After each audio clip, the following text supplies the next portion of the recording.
छोटे भाई की ताकत असाधारण है। छोटे भाई के हमारे साथ आने से हमारी टीम और भी मजबूत होगी।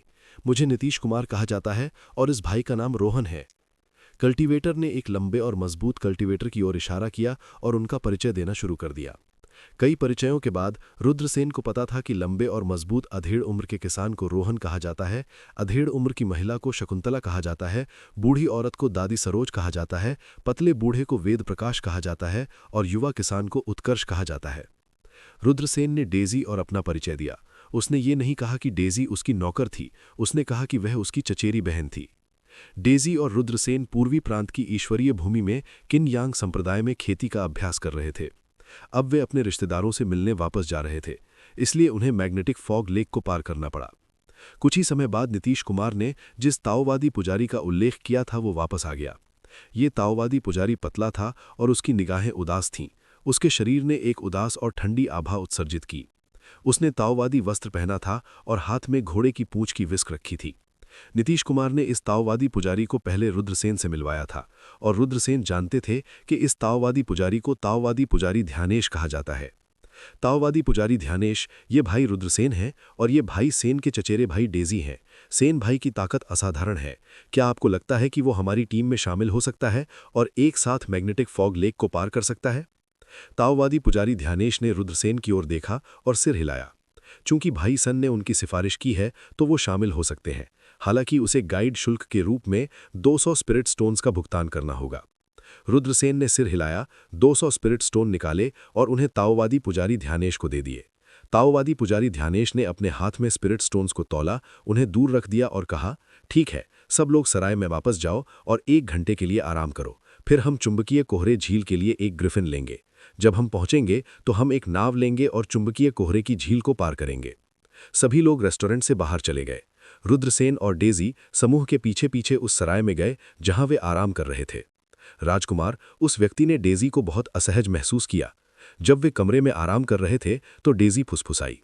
रुद्रसेन ने सिर हिलाया, उसे भी ऐसा ही लग रहा था, लेकिन जब तक वो व्यक्ति उसे और डेजी को चुंबकीय कोहरे की झील के पार ले जा सकता था तब तक ये पर्याप्त था। रुद्रसेन ने कहा, अभी मुझे राजकुमार मत कहो, मुझे चचेरा भाई बुलाओ, अपने आप को बेनकाब मत करो। ठीक है, डेजी ने अपनी जीभ बाहर निकाल दी। 1 घंटे आराम करने के बाद नीतीश कुमार ने सभी को चलने के लिए कहा। समूह ने चुंबकीय कोहरे झील के लिए एक ग्रिफिन की सवारी की। वे चुंबकीय कोहरे झील से बहुत दूर नहीं थे, केवल लगभग 100 मील दूर थे। 1 घंटे तक ग्रिफिन की सवारी करने के बाद वे चुंबकीय कोहरे झील देख सकते थे। हर कोई, हम चुंबकीय कोहरे झील पर पहुंच गए हैं। ग्रिफिन मैग्नेटिक फॉग लेक के बाहर रुक गया। ग्रिफिन के मालिक ने अपना सिर घुमाया और मुस्कुराते हुए कहा, चलो नीचे चलते हैं। ताओवादी पादरी ध्यानेश ने कहा और पहले नीचे कूद पड़े। फिर अन्य लोग एक एक करके नीचे कूद पड़े। ग्रिफिन आकाश में उड़ गया और जल्द ही बिना किसी निशान के गायब हो गया। रुद्रसेन और अन्य लोग मैग्नेटिक फॉग लेक की ओर चल पड़े। दूरी में काश्तकारों के एक समूह ने एक नाव पर चुंबकीय कोहरे की झील में प्रवेश किया। 10 से अधिक कृषक थे और उनमें विशेषज्ञों की कोई कमी नहीं थी। हालांकि नाव ने लगभग 100 मीटर की यात्रा की जब अचानक मैग्नेटिक फॉग लेक में एक विशाल भंवर दिखाई दिया और नाव को अंदर खींच लिया। क्या चल रहा है? कई लोग अलार्म में चिल्लाए। अगले ही पल एक विशाल प्राणी भंवर से बाहर आया, अपना मुंह खोला और नाव को निगलने की कोशिश की। भगवान, वो क्या है? भयानक प्राणी को देखते ही सभी के चेहरे पीले पड़ गए थे। केवल उसका सिर और उसके शरीर का एक हिस्सा पानी से निकला था, लेकिन ये पहले से ही 1000 मीटर लंबा था। ये इतना विशाल था कि ये प्राचीन काल से एक क्रूर जानवर की तरह दिखता था। अब इस भयानक अस्तित्व ने अपना खूनी मुंह खोल दिया और छोटी नाव को एक घूंट में निगलना चाहता था। ये काला पानी का सर्प है। ये मैग्नेटिक फॉग झील का अधिपति है। लानत है, हम इतने बदकिस्मत क्यों हैं? हम अभी अभी मैग्नेटिक फॉग झील में प्रवेश कर चुके हैं और हम पहले ही एक काले पानी के सांप से मिल चुके हैं। घबराहट में काश्तकारों का एक समूह चिल्लाया। उनमें से कुछ ने नाव को छोड़ दिया और किनारे पर उड़ने की कोशिश की, लेकिन चुंबकीय कोहरे की झील में उड़ान भरना मना था, इसलिए वो पानी में गिर गए। वे जितनी जल्दी हो सके किनारे पर तैरते रहे, लेकिन ये बेकार था। काले पानी के सर्प में अपना मुंह चौड़ा खोला और सभी काश्तकारों और नाव को पूरा निगल लिया। मृत, वे सब मर चुके हैं, उत्कर्ष चिल्लाया। उसका चेहरा पीला पड़ गया था। ये काला पानी का सर्प है, चलो पीछे हटते हैं, ध्यानेश ने कहा। वे जल्दी से जंगल में पीछे हट गए। दूसरों ने संकोच करने की हिम्मत नहीं की और जंगल में भी पीछे हट गए। काले पानी का सर्प चुंबकीय कोहरे की झील का अधिपति था। यहां तक कि यिन यांग के किसान भी इसे हरा नहीं सकते। उन्हें अपनी जान बचाने के लिए भागना पड़ा। सौभाग्य से काले पानी के सर्प ने चुंबकीय कोहरे की झील को आसानी से नहीं छोड़ा। 1 दर्जन काश्तकारों को निगलने के बाद काले पानी का सांप झील में गायब हो गया। उस समय रुद्रसेन और अन्य लोगों ने एक गहरी सांस ली। उत्कर्ष ने चिंतित होकर कहा, मास्टर, चुंबकीय कोहरे की झील बहुत खतरनाक है। झील के बाहरी क्षेत्र में काले पानी के सांप जैसा भयानक कुछ पहले ही दिखाई दे चुका है। हम संभवतः झील को कैसे पार कर सकते हैं? क्या हम वहां भी मर जाएंगे? पुजारी ध्यानेश ने कहा, काले पानी का सर्प मैग्नेटिक फॉग झील के शासकों में से एक है। आमतौर पर यह झील के बाहरी क्षेत्र में दिखाई नहीं देता। मुझे नहीं पता कि इसमें क्या गलती है, लेकिन यह आज यहां आया है। चिंता ना करें, काले पानी का सर्प जल्द ही चला जाएगा, क्योंकि वो मानव जाति के मजबूत काश्तकारों द्वारा शिकार नहीं करना चाहता। वो तभी सुरक्षित महसूस करेगा जब वो अपने घोंसले में होगा। तभी सभी ने राहत की सांस ली। यहीं रुको, ध्यानेश ने कहा। इसके साथ ही ध्यानेश जंगल में प्रवेश कर गया। कुछ ही देर में ध्यानेश एक क्रूर जानवर के साथ वापस आया। वो जानवर की लाश को खींचकर झील के किनारे लाकर झील में फेंक दिया। नुकीले स्पाइक्स वाली एक मछली दिखाई दी और उसने जानवर की लाश को निगल लिया। ये एक पिरान्हा था जो मैग्नेटिक फॉग झील में रहता था। काले पानी का सर्प जा चुका है, ध्यानेश ने अपना दाहिना हाथ वहराते हुए कहा। प्रकाश की एक चमक थी और एक नाव झील में उतरी। ये लगभग 5 मीटर लंबी और 3 मीटर चौड़ी थी। ये अज्ञात प्रकार की कैटलपा लकड़ी से बना हुआ था और ये अभिलेखों से ढका हुआ था। ध्यानेश ने कहा, मेरी नाव में भूत भगाने का जादू है। साधारण क्रूर जानवर उसके पास जाने की हिम्मत नहीं करेंगे। हालांकि एक बार जब हम मैग्नेटिक फॉग झील में प्रवेश करते हैं तो नाव को छोड़ने की कोशिश ना करें, क्योंकि ये उड़ना के लिए मना है। यदि आप नाव छोड़ते हैं तो आप मैग्नेटिक फॉग झील में गिर जाएंगे। मैग्नेटिक फॉग झील में अनगिनत क्रूर जानवर हैं। इसके बारे में सोचें कि क्या आप उन क्रूर जानवरों के हमलों से बच सकते हैं। हर कोई हैरान रह गया। कुछ लोग तो छोड़ना भी चाहते थे।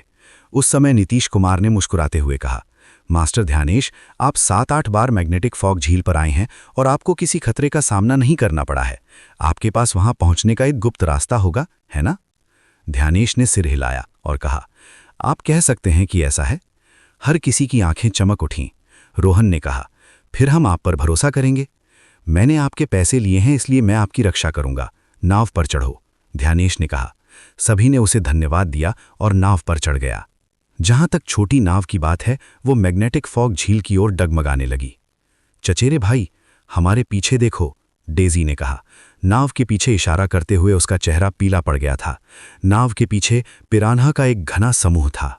वे पिरान्हा आधा मीटर लंबे थे और उनके तीखे नुकीले दांत जो एक पल में किसी व्यक्ति की त्वचा को छेद सकते थे। यदि यिन यांग का कोई विशेषज्ञ मैग्नेटिक फॉग झील में गिर जाए और पिरान्हा से घिर जाए तो उनके लिए मौत से बचना मुश्किल होगा। ध्यानेश ने कहा, वे पिरान्हा बहुत डरावने हैं, लेकिन चिंता ना करें, वे नाव के पास जाने की हिम्मत नहीं करेंगे। नाव धीरे धीरे मैग्नेटिक फॉग झील में गहरी चली गई। जैसे जैसे वे गहरे गए, कोहरा घना होता गया। 5 दिन बाद नाव पर 1 दर्जन से अधिक क्रूर जानवरों ने हमला किया। उनके शरीर मछलियों के जैसे थे और उनके सिर बाघों के जैसे थे और उन्हें हुयू कहा जाता था। वे बेहद क्रूर थे और उन्होंने नाव पर क्रूरता से हमला किया। रुद्रसेन और अन्य लोगों ने मिलकर हुयू को मारने का काम किया। ध्यानेश ने नाव पर गठन को जल्दी से सक्रिय किया और नाव की गति बहुत बढ़ गई। उन्होंने जल्दी से क्षेत्र छोड़ दिया और हुयू के शवों को दूसरे हुयू ने जल्दी से खा लिया। लेकिन आगे जो हुआ उससे रुद्रसेन और अन्य लोगों के हाव भाव भद्दे हो गए। उन पर 1 दर्जन से अधिक विभिन्न प्रकार के क्रूर जानवरों द्वारा हमला किया गया और हमलों की आवृत्ति बढ़ रही थी। ये स्पष्ट रूप से नीतीश कुमार की बात से अलग था। ध्यानेश ने उन्हें मैग्नेटिक फॉग झील में क्रूर जानवरों से बचने के लिए नहीं कहा था। इसके बजाय ऐसा लग रहा था जैसे वो उन्हें और भी ज्यादा खतरनाक जगह पर ले गए हों। रुद्रसेन ने कहा, मास्टर, मुझे ऐसा लग रहा है कि हम क्रूर जानवरों के घोंसले में आ गए हैं। रुद्रसेन को सुनकर रोहन और अन्य लोगों के हाव भाव बदल गए। उत्कर्ष ने जोर से पूछा, मास्टर ध्यानेश, क्या चल रहा है? जब हम आए थे तो आपने कहा था कि आप मैग्नेटिक फॉग झील में क्रूर जानवरों से बच सकते हैं, लेकिन अब हम पर बार बार हमला किया जा रहा है और हम पर हमला करने वाले क्रूर जानवर शक्तिशाली होते जा रहे हैं। क्या आपको हमें स्पष्टीकरण नहीं देना चाहिए? दूसरों के हाव भाव भद्दे थे और वे ध्यानेश और नीतीश कुमार को उदास भाव से देख रहे थे। उन्हें लगा कि उन दोनों ने उन्हें धोखा दिया है, लेकिन वो नहीं जानते थे कि उनका उद्देश्य क्या था। बूम! उसी समय रुद्रसेन और अन्य लोगों पर फिर से हमला किया गया। इस बार ये क्रूर जानवर नहीं था जिसने उन पर हमला किया, बल्कि 10 मीटर लंबी एक नाव थी। नाव पर 20 से अधिक किसान थे। प्रमुख कृषक ने हरे रंग का वस्त्र पहना हुआ था। वो मध्यम आयु के दिखते थे और एक शिक्षित विद्वान की तरह एक शिक्षित आभा रखते थे। हालांकि उनकी आवाज उदास थी। क्या ये दाऊवादी मास्टर ध्यानेश नहीं है? क्या बात है? क्या आप फिर से गोल्डन फ्लेम फल की तलाश कर रहे हैं? लेकिन इस बार आपकी किस्मत काफी खराब है। आप मुझसे मिले हैं। मेरे लिए इन सभी लोगों को मार डालो। जीवन चुराने वाले विद्वान, बहुत दूर मत जाओ, मास्टर ध्यानेश ने कड़े स्वर में चिल्लाया। 30 साल पहले जब तुमने मुझ पर घात लगाया था तो तुमने ऐसा क्यों नहीं कहा? लाइफ स्टीलिंग स्कॉलर नामक मध्यम आयु के कृषक ने उपहास किया और अपना हाथ लहराया। तुरंत उसके आसपास के काश्तकारों ने धनुष और तीर निकाले और रुद्रसेन और अन्य लोगों पर गोली चला दी। तेज गोलियों ने शून्य में प्रवेश किया और उन पर गोली चला दी। अच्छा नहीं, सभी के हाव भाव बदल गए। ये तीर साधारण तीर नहीं थे, वे संरचनाओं से मजबूत जादुई तीर थे। वे कई जादुई खजानों से कहीं ज्यादा मजबूत थे। यदि वे इन तीरों से टकराते हैं तो वे बिना किसी संदेह के मर जाएंगे। काश्तकारों के बीच लड़ाई जीवन और मृत्यु की लड़ाई थी। कमजोर पक्ष बिना कब्र के मर जाएगा। मेरे पीछे छिप जाओ, रुद्रसेन ने कहा। रुद्रसेन ने डेज़ी को अपने पीछे खींचते हुए कहा। उसने अपनी काली ड्रैगन तलवार निकाली और तीरों पर घुमाई।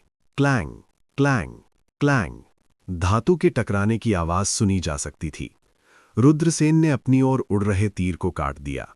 बाकी लोगों ने आने वाले तीरों को रोकने के लिए जल्दी से अपने हथियार खींच लिए। पु अचानक मांस छेदने की आवाज सुनाई दी। आह! खून से लथपथ चीख सुनाई दी। उत्कर्ष को उसके सीने के बाईं ओर गोली लगी थी। तीर एक पल में उसके शरीर में घुस गया। सनसनाहट। उत्कर्ष के सिर पर निशाना साधते हुए एक और तीर चलाया गया। रुद्रसेन के चेहरे के हाव भाव थोड़े बदल गए। उसने झट से अपनी तलवार उठाई और उत्कर्ष के सिर की ओर उड़ रहे तीर को काट दिया। सील करें, सक्रिय करें, दाऊवादी ध्यानेश चिल्लाया। उन्होंने नाव पर सुरक्षात्मक सरणी को सक्रिय किया। बज़! एक हिंसक उतार चढ़ाव आया और एक ऊर्जा प्रकाश स्क्रीन दिखाई दी जिसने पूरी नाव को अंदर लपेट लिया। इस समय लाइफ स्टीलिंग स्कॉलर के अधीनस्थों ने एक बार फिर तीरों की बौछार कर दी। हालांकि ध्यानेश के प्रतिबंध से उन सभी को रोक दिया गया था। सनसनाहट। छोटी नाव जल्दी से कोहरे में चली गई और बिना किसी निशान के गायब हो गई। पीछा करो। जीवन चोरी करने वाले विद्वान ने अपना हाथ लहराया और उस नाव का पीछा किया जिस पर रुद्रसेन और अन्य लोग सवार थे। हालांकि कोहरे ने मैग्नेटिक फॉग लेक को कवर किया और दृश्यता बहुत कम थे। वो रुद्रसेन और अन्य लोगों को नहीं ढूंढ सका। मैं मरना नहीं चाहता, मुझे बचाओ। चचेरे भाई, वो बहुत दयनीय है, उसे बचाओ, डेज़ी ने धीरे से कहा। वो बहुत दयालु थी। रुद्रसेन ने सिर हिलाया और बैठ गया। उसने उत्कर्ष के सीने में घुसने वाले तीर को देखा और उसकी अभिव्यक्ति गंभीर हो गई। रक्तस्राव को रोकने और घाव को ठीक करने के लिए पहले तीर को बाहर निकालना पड़ा। यदि वो रक्तस्राव को रोक देता है और घाव को पहले ठीक करता है, तो जब वो तीर को बाहर निकालता है तो उसे फिर से खून बहना शुरू हो जाता है। दादी पारो ने घायल उत्कर्ष की ओर देखा और कहा, तीर ने उसका दिल चकनाचूर कर दिया, उसे बचाया नहीं जा सकता। जैसे ही दादी सरोज की आवाज गिरी, उत्कर्ष का शरीर कई बार हिंसक रूप से हिला, इससे पहले कि वो जीवन के सभी लक्षण पूरी तरह से खो दे। रुद्रसेन के चेहरे के हाव भाव अत्यंत उदास थे। उसने ध्यानेश की ओर ठंडे स्वर में देखा और गहरी आवाज में कहा, दाऊवादी, क्या आपको हमें उचित स्पष्टीकरण नहीं देना चाहिए?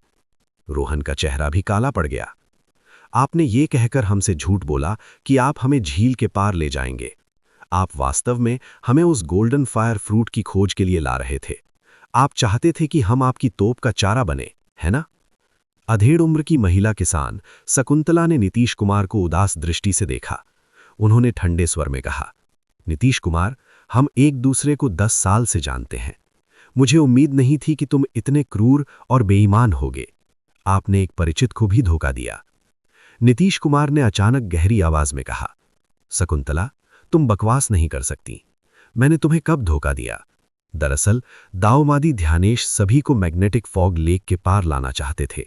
हालांकि इससे पहले हमें गोल्डन फायर फ्रूट की खोज करनी थी। सभी के चेहरे और भी बदसूरत हो गए। नीतीश कुमार बस बेशर्म था।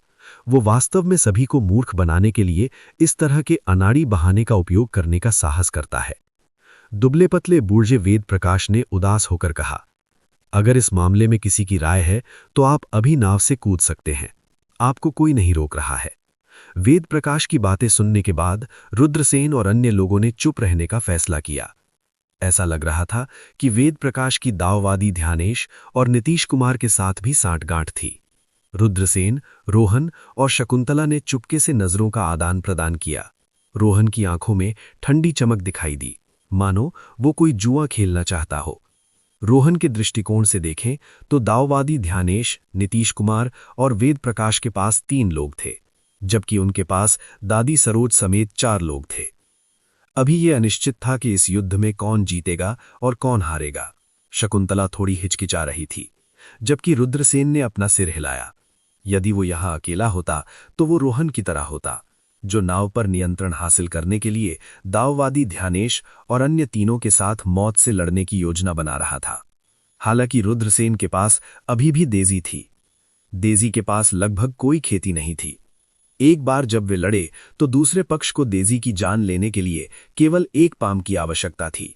रुद्रसेन निश्चित रूप से दाववादी ध्यानेश और अन्य दोनों के साथ मौत से नहीं लड़ेंगे।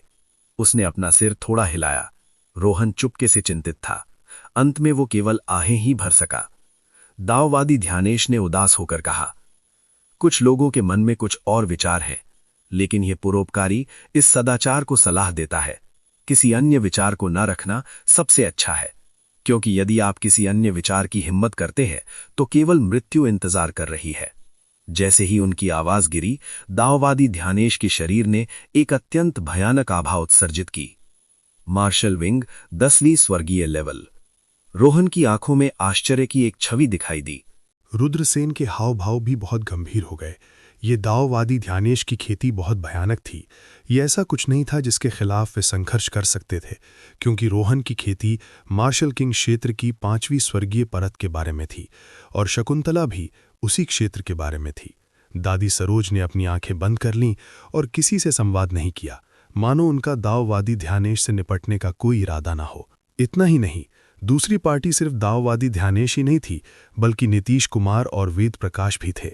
इसलिए यदि ये लड़ाई वास्तव में शुरू हुई तो रुद्रसेन और अन्य निसंदेह मर जाएंगे। इस दौरान नीतीश कुमार ने मुस्कुराते हुए कहा, हर कोई इतना दुश्मनी रखने की जरूरत नहीं है। गोल्डन फ्लेम फ्रूट एक प्रसिद्ध स्पिरिट फ्रूट है। ये स्पिरिट फ्रूट एक कल्टीवेटर के येन यांग दायरे में प्रवेश करने की संभावना को काफी बढ़ा सकता है। यदि हम गोल्डन फ्लेम फ्रूट प्राप्त करते हैं तो सभी का हिस्सा होगा। ये भी एक जीत की स्थिति है। गोल्डन फ्लेम फ्रूट वास्तव में स्वर्ग और पृथ्वी का खजाना था। अनगिनत लोग इसके लिए पागल हो जाएंगे, लेकिन यह हमेशा एक पौराणिक खजाना रहा है। इसके अलावा दाववादी ध्यानेश स्पष्ट रूप से कई बार इसे खोजने में विफल रहे थे। अब वो फिर से गोल्डन फ्लेम फ्रूट की तलाश में था। रुद्रसेन और अन्य लोगों ने स्वाभाविक रूप से नहीं सोचा था कि दाववादी ध्यानेश और अन्य लोग सफल होंगे। इसके अलावा अगर उन्हें खतरे का सामना करना पड़ा तो दाववादी ध्यानेश निश्चित रूप से उन्हें ढाल के रूप में इस्तेमाल करेंगे। हालांकि वर्तमान स्थिति ने रुद्रसेन और अन्य लोगों को कुछ समय के लिए सहने के लिए मजबूर कर दिया। ठीक है, चलो एक साथ गोल्डन फ्लेम फ्रूट की तलाश करते हैं, लेकिन बेहतर होगा कि आप अपना वादा निभाएं। गोल्डन फ्लेम फ्रूट मिलने के बाद हमारे पास इसका भी हिस्सा होगा। इसके अलावा आपको हमें सुरक्षित रूप से चुंबकीय कोहरे की झील के दूसरी तरफ भेजना होगा, अन्यथा मछली मर जाएगी और जाल टूट जाएगा। रोहन ने दांत पीसते हुए कहा, बेशक हमने हमेशा अपने वादे निभाए हैं। रुद्रसेन दाववादी ध्यानेश ने सिर हिलाया। नाव झील में गहराई तक बढ़ती रही, लेकिन थोड़े समय के बाद उन्होंने महसूस किया कि एक भयानक और बर्फ ठंडी क्यू उन्हें ढक रही है। इस आभा ने सभी के रोंगटे खड़े कर दिए। अच्छा नहीं है, कुछ भयानक हमें देख रहा होगा, रुद्रसेन ने गहरी आवाज में कहा। देखो, वो क्या है? शकुंतला ने अचानक दूर की ओर इशारा किया। घने कोहरे में आसमान में 2 चमकदार चांद थे। भयानक क्यू वहीं से आ रही थी। जब उन्होंने ध्यान से देखा तो वह बेहद चौंक गए। वे चांद नहीं थे, वे एक क्रूर जानवर की आंखें थीं। Black water mistake snake. ये वो ब्लैक वाटर मिस्टिक स्नेक है। नीतीश कुमार डर के मारे चिल्ला उठे। ऐसा इसलिए था क्योंकि वो भयानक अस्तित्व तेजी से उनके पास आ रहा था। दूर से देखने पर वे इस विशाल सिर को देख सकते थे। इसका केवल एक छोटा सा हिस्सा पानी के ऊपर था, लेकिन ये पहले से ही 1000 मीटर ऊंचा था। 2 जोड़ी ठंडी आंखें हवा में लटके 2 चमकदार चांद की तरह थीं। रुद्रसेन और अन्य लोगों ने पहले ही देख लिया था कि ब्लैक वाटर मिस्टिक स्नेक कितना भयानक था, लेकिन उन्होंने नहीं सोचा था कि वे यहां एक से मिलेंगे। अंतहीन भय सभी के दिल में भर गया। झपट्टा मारना। नाव की गति एक बेहद तेज थी। इस जगह से भागने की उम्मीद में दूर चल पड़ी। गड़गड़ाहट। लेकिन इसी समय विशाल लहरें आसमान में उमड़ पड़ी जो दुनिया भर में फैल गईं। बूम! फिर एक विशाल पूंछ दिखाई दी और सीधे नाव की ओर कोड़ा मारा। ये एक पहाड़ जितनी बड़ी पूंछ थी। ब्लैक वाटर मिस्टिक स्नेक ने अपनी पूंछ को नाव की ओर घुमाया। नाव से कूद पड़ो। ध्यानेश डर के मारे दहाड़ने लगा और पहले बाहर कूद पड़ा। सभी लोग आनन फानन में पानी में कूद पड़े। डेजी पूरी तरह से स्तब्ध रह गई। रुद्रसेन ने डेजी को अपनी बाहों में पकड़ा और झील में कूद पड़े। Bang! Black water mistake snake की विशाल पूंछ जोर से नीचे गिरी। हर तरफ पानी के छींटे पड़ गए। ब्लैक वाटर मिस्टिक स्नेक के हमले से कोई नहीं बच सका। शक्तिशाली प्रभाव ने रुद्रसेन और अन्य लोगों को उड़ने के लिए भेज दिया। ध्यानेश, रोहन और नीतीश कुमार के पास बेहद शक्तिशाली रक्षात्मक खजाने थे, लेकिन इस समय ये खजाने भी चकनाचूर हो गए और वे झील में गिर पड़े। शकुंतला और वेद प्रकाश ने शिखर आध्यात्मिक खजाने पहने हुए थे। उन्हें एक बड़ी आपदा का सामना करना पड़ा और उनके शरीर सीधे फट गए। मौके पर ही दुखद रूप से मर गए। रुद्रसेन को भी ब्लैक वाटर मिस्टिक स्नेक के हमले की विशाल शक्ति द्वारा उड़ाकर भेज दिया गया। वाओ! रुद्रसेन ने तुरंत खून की उल्टी की और डेजी को अपनी बाहों में लेकर झील में गिर पड़े। डेजी को लगा कि उसका चेहरा गर्म है। उसने उसे छुआ और महसूस किया कि यह रुद्रसेन का खून है। डेजी आखिरकार अपने होश में आ गई। वो रुद्रसेन की ओर देखा जो झील में डूब रहा था और उसका छोटा चेहरा बेहद पीला पड़ गया था। नहीं मास्टर, मरो नहीं, ये सब मेरी गलती है। डेजी आतुरता से रोई। वो जल्दी से पानी में तैर गई, रुद्रसेन को गले लगा लिया और रुद्रसेन को ऊपर खींच लिया। लेकिन इसी समय एक भयानक आभा उन्हें ढक रही थी। ब्लैक वाटर मिस्टिक स्नेक पहले ही ला चुका था। उसका विशाल सिर पानी के ऊपर लटक रहा था। उसकी ठंडी आंखें डेजी और रुद्रसेन को देख रही थीं। ब्लैक वाटर मिस्टिक स्नेक के दिल में एक अजीब सी भावना थी। यदि ये इन दोनों लोगों को निगल सकता है तो इसकी ब्लड लाइन शक्ति बहुत बढ़ जाएगी। और इसकी ब्लड लाइन शक्ति। ब्लैक वाटर मिस्टिक स्नेक ने अपना मुंह खोला। रुद्रसेन और डेजी को निगलना चाहता था। डेजी ने भयानक दृष्टि से ब्लैक वाटर मिस्टिक स्नेक को देखा। वो रुद्रसेन को अपनी पीठ पर ले गई और डूबने से बचने के लिए संघर्ष कर रही थी। उसके मन में केवल एक ही विचार था कि उसे गुरु की रक्षा करनी थी। ये हमेशा मास्टर था जिसने उसकी रक्षा की थी। अब गुरु की रक्षा करने की बारी उसकी थी। डेजी की आंखें दृढ़ हो गईं। वो चिल्लाई, पीछे हटो, पीछे हटो, मैं तुम्हें गुरु को चोट नहीं पहुंचाने दूंगी। ब्लैक वाटर मिस्टिक स्नेक स्वाभाविक रूप से समझ गया कि डेजी का क्या मतलब है। हालांकि यह तिरस्कार से भरा हुआ था। इसने बहुत से मानव कल्टीवेटरों को खा लिया था। इससे पहले कि वे निगले जाते, वे या तो भीख मांगते थे या धमकी देते थे। लेकिन तो क्या, ब्लैक वाटर मिस्टिक स्नेक को परवाह नहीं थी। उसने अपना मुंह चौड़ा कर लिया। अपने सामने 2 इंसानों को निगलना चाहता था। हालांकि ब्लैक वाटर मिस्टिक स्नेक के अचानक प्रकट होने से लड़की की आंखें बदल गईं। लड़की की आंखें गहरी हरी हो गईं। डेजी के मुंह से एक रहस्यमयी और प्राचीन भाषा निकली। डेजी की आंखें और भी राक्षसी हो गईं। वे गहरी हरी आंखें अनंत रहस्य से भरी हुई मालूम पड़ रही थीं। डेजी ने अपना दाहिना हाथ उठाया। उसकी आवाज गहरी और अलौकिक हो गई। ऐसा लग रहा था जैसे उसकी आवाज किसी दूसरी दुनिया से आई हो। चीख! ब्लैक वाटर मिस्टिक स्नेक पीड़ा से चिल्लाया। ऐसा लगा जैसे उसकी आत्मा फटने वाली है। ब्लैक वाटर मिस्टिक स्नेक ने पहले कभी ऐसा महसूस नहीं किया था। इसे इस तरह से महसूस नहीं हुआ था जब ये एक मनुष्य विशेषज्ञ से मौत की लड़ाई लड़ रहा था।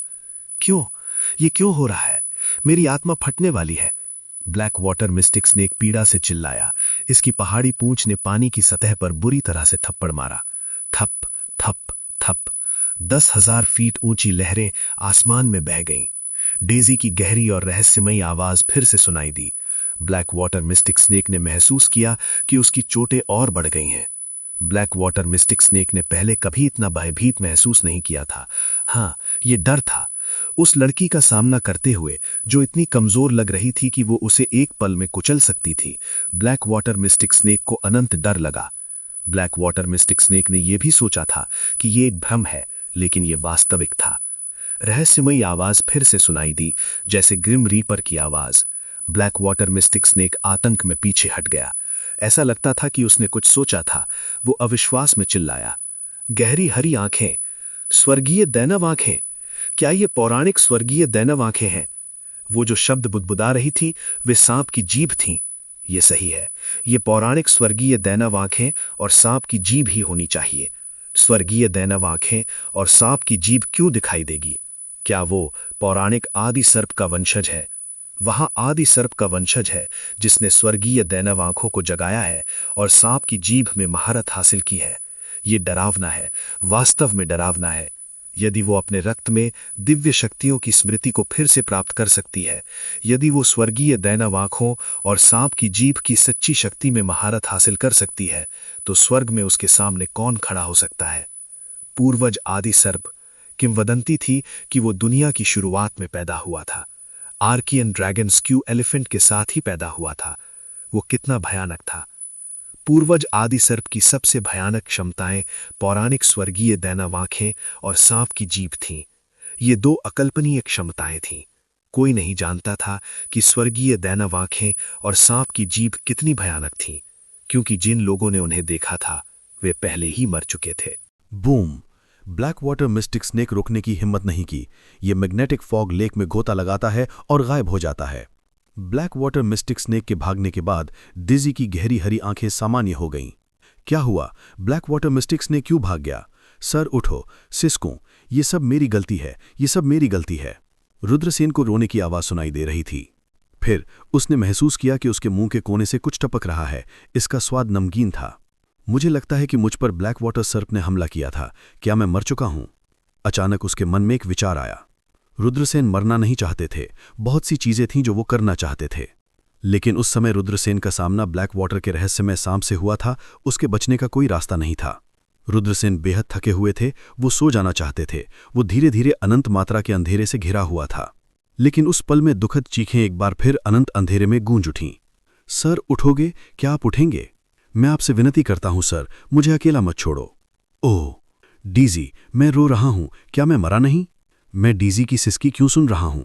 जैसे ही रुद्रसेन को अंधेरे ने निगल लिया था, रुद्रसेन के दिल में दुखद सिसकी सुनाई दी। उसने अपनी आंखें खोलने की कोशिश की। उसकी दृष्टि में एक आंसू से भरा चेहरा दिखाई दिया। डीजी, रुद्रसेन बड़बड़ाया। एकदम बढ़िया, आप आखिरकार जाग गए हैं। तुमने मुझे मौत के घाट उतार दिया। डीजी इतनी खुश हुई कि वो रोने लगी। मैं मरा नहीं हूं, जिंदा रहना बहुत अच्छा लगता है। रुद्रसेन बड़बड़ाया। वो अनंत अंधेरे को दूर होते हुए महसूस कर सकता था। वो अभी भी जीवित था। हालांकि रुद्रसेन की चोटें बहुत गंभीर थीं, वो जल्दी ही फिर से बेहोश हो गया। जब रुद्रसेन फिर से जागे तो आकाश में पहले से ही अंधेरा था। उसने खुद को गर्मजोशी से गले लगाते हुए पाया। रुद्रसेन को एक कुंवारे की खुशबू आ रही थी। वो थोड़ा चला गया। वो अपने मुंह के पास उभार की दो जोड़ी महसूस कर सकता था। क्या वे डीजी के स्तन थे? ये छोटी लड़की वास्तव में इतनी अच्छी तरह से विकसित हो गई थी। रुद्रसेन मदद नहीं कर सके, लेकिन शर्मा गए। वो पहले से ही इतना घायल था, फिर भी वो ऐसी बकवास के बारे में सोच रहा था। यंग मास्टर, आप जाग रहे हैं। डीजी ने रुद्रसेन को सुखद आश्चर्य से देखा। रुद्रसेन ने सिर हिलाया और कहा, डीजी, मेरी मदद करो। डीजी ने सिर हिलाया और रुद्रसेन को ऊपर उठाने में मदद की। ये कौन सी जगह है? डीजी ने धीरे से कहा। ये एक निर्जन आइलैंड है। रुद्रसेन ने सिर हिलाया। वो और डीजी वास्तव में भाग्यशाली थे कि वो एक निर्जन आइलैंड पर थे। रुद्रसेन ने असमंजस में डीजी की ओर देखा। ब्लैक वाटर मिस्टिक स्नेक के बारे में क्या? इसने हमें खाया नहीं, हम कैसे निकल आए? डीजी भी उलझन में दिखे और कहा, ऐसा लगता है कि वो ब्लैक वाटर मिस्टिक स्नेक भाग गया है, लेकिन मुझे नहीं पता कि वो क्यों भाग गया। रुद्रसेन ने कहा, शायद कोई कारण है जो हम नहीं जानते, लेकिन ब्लैक वाटर सर्प के हमले से बचने में सक्षम होना वास्तव में भाग्यशाली है। खांसी, खांसी, खांसी। कुछ शब्द कहने के बाद रुद्रसेन को जोर जोर से खांसी आने लगी। उसे खांसते हुए खून निकल आया। उसका चेहरा अभी भी बहुत पीला पड़ा था। ये कल्पना करना कठिन था कि ब्लैक वाटर मिस्टिक स्नेक कितना मजबूत था। ब्लैक वाटर मिस्टिक स्नेक के हमले से रुद्रसेन पहले ही गंभीर रूप से घायल हो चुके थे। अगर सांप ने उस पर फिर से हमला किया होता तो वो एक भयानक मौत मर जाता। यंग मास्टर, आप कैसा महसूस कर रहे हैं? जब उन्होंने रुद्रसेन को खून से लथपथ देखा तो डिजी की आंखें लाल हो गईं। वो डर गई थीं और आंसुओं के किनारे थीं। वो खुद को दोष देती रहीं। मैं बहुत बेकार हूं, मैंने तुम्हें नीचे खींच लिया है। अगर ये मेरे लिए नहीं होता तो तुम ब्लैक वाटर मिस्टिक स्नेक के हमले से बच सकते थे। ये सब मेरी गलती है। मैं तुम्हारी बिल्कुल भी मदद नहीं कर सका, तुम मेरी वजह से मर गए। मूर्ख लड़की, अपने आप को दोष मत दो। अगर ये मेरे लिए नहीं होता तो तुम पहले ही चुंबकीय कोहरे की झील में मर जाते। रुद्रसेन ने डीजी के आंसू पोंछे और कहा, डीजी, मेरी रक्षा करने में मदद करो, मुझे ठीक होने के लिए एकांत में जाना होगा। चिंता मत करो यंग मास्टर, मैं तुम्हें दोबारा चोट नहीं लगने दूंगा। डीजी ने मुट्ठियां भींच लीं। ठीक है, रुद्रसेन ने सिर हिलाया और मुस्कराया। मुझे यकीन है कि तुम ये कर सकते हो। रुद्रसेन की चोटें बहुत गंभीर थीं, उसने और ज्यादा समय बर्बाद करने की हिम्मत नहीं की। वो क्रॉस लेग्ड बैठ गया और कुछ उपचार की गोलियां निगल लीं। फिर उन्होंने खुद को ठीक करने के लिए प्राचीन ड्रैगन स्क्यू एलिफेंट मंत्र का इस्तेमाल किया। समय धीरे धीरे बीतता गया। अज्ञात समय के बाद रुद्रसेन ने आखिरकार अपनी आंखें खोलीं। उसने अपने शरीर की स्थिति को महसूस किया और पाया कि वो ज्यादातर ठीक हो गया था। जब डीजी ने देखा कि रुद्रसेन जाग गए हैं तो उन्हें सुखद आश्चर्य हुआ। यंग मास्टर, क्या आप आखिरकार ठीक हो गए हैं? हाँ, मैं पूरी तरह से ठीक हो गया हूं, रुद्रसेन ने कहा जब उन्होंने देखा कि डीजी कितनी थकी हुई थीं। क्या तुमने बिल्कुल आराम नहीं किया? मुझे आपकी रक्षा करनी है यंग मास्टर, डीजी ने धीरे से कहा। रुद्रसेन छुआ गया। उन्होंने कहा, थोड़ी देर आराम करो, अपने आप को थकाओ मत। डीजी ने सिर हिलाया और रुद्रसेन को कसकर गले लगा लिया। वो इतनी थक गई थी कि वो जल्दी ही सो गई। उसके चेहरे पर एक सुंदर मुस्कान थी, वो एक अच्छा सपना देख रही थी। रुद्रसेन का दिल धड़क रहा था। वो वास्तव में थक गई थी। वो जल्दी ही सो गई और मुस्कुराई। रुद्रसेन को नहीं पता था कि वो किस बारे में सोच रही थी। रुद्रसेन ने गुफा के बाहर देखा। अभी भी रात थी और द्वीप बहुत बेजान था। रुद्रसेन ने जानवरों की दहाड़ भी नहीं सुनी। आधी रात में अचानक द्वीप की गहराई से आकाश में एक सुनहरी रोशनी आकाश में उड़ी और गायब हो गई। ये क्या था? रुद्रसेन चौंक गए। उन्हें लगा कि उन्होंने गलत देखा, लेकिन रुद्रसेन को जल्दी ही एहसास हुआ कि उन्होंने गलत नहीं देखा। ये वास्तव में एक सुनहरी रोशनी थी जो आकाश में उड़ी और गायब हो गई थी। द्वीप की गहराई में कुछ चौंकाने वाली चीज होनी चाहिए। रुद्रसेन बड़बड़ाया। अगले दिन डीजी जाग गए। रुद्रसेन और डीजी द्वीप की गहराई की ओर चल पड़े। रुद्रसेन अभी भी उस सुनहरी रोशनी के बारे में सोच रहे थे जो पिछली रात उन्होंने देखी थी। ये द्वीप की गहराई से आई थी और आकाश में ऊपर चली गई थी। द्वीप गहरे कोहरे में डूबा हुआ था और दृश्यता 5 या 6 मीटर तक सीमित थी। जब उसने अपनी दिव्य शक्ति को छोड़ा तो वो लगभग 20 मीटर दूर की स्थिति को मोटे तौर पर महसूस कर सकता था। रुद्रसेन को नहीं पता था कि द्वीप पर कुछ भयानक चीज है या नहीं, इसलिए वो बहुत सावधान था। जब रुद्रसेन द्वीप की गहराई में पहुंचे तो उन्होंने एक खंडर देखा। ऐसा लग रहा था कि अतीत में यहां बहुत से लोग रहते थे, लेकिन अब इसे पूरी तरह से छोड़ दिया गया था। दड़ार दड़ार दड़ार, अचानक जमीन बुरी तरह हिल गई। कुछ ही समय बाद जमीन फट गई और एक पिच ब्लैक आकृति बाहर निकल गई। ये एक अत्यंत बदसूरत अस्तित्व था जिसने एक दुष्ट और उदास आभा उत्सर्जित की थी। इसमें राक्षसी आंखों की एक जोड़ी थी जिसने लोगों के रोंगटे खड़े कर दिए। लाश दानव। रुद्रसेन हांफने लगा।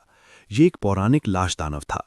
कहा जाता था कि एक मजबूत किसान की मृत्यु के बाद उनकी लाश को जमीन के नीचे दबा दिया जाएगा और धीरे धीरे एक सूखी लाश में बदल जाएंगे। बाद में संयोग से वे एक चेतना को जागृत करेंगे और एक दुष्ट लाश दानव में बदल जाएंगे। लाश दानव का शरीर बेहद कठोर था, यहां तक कि कई रक्षात्मक खजानों से भी कठिन था। ये अजेय था और इसका उग्र स्वभाव था।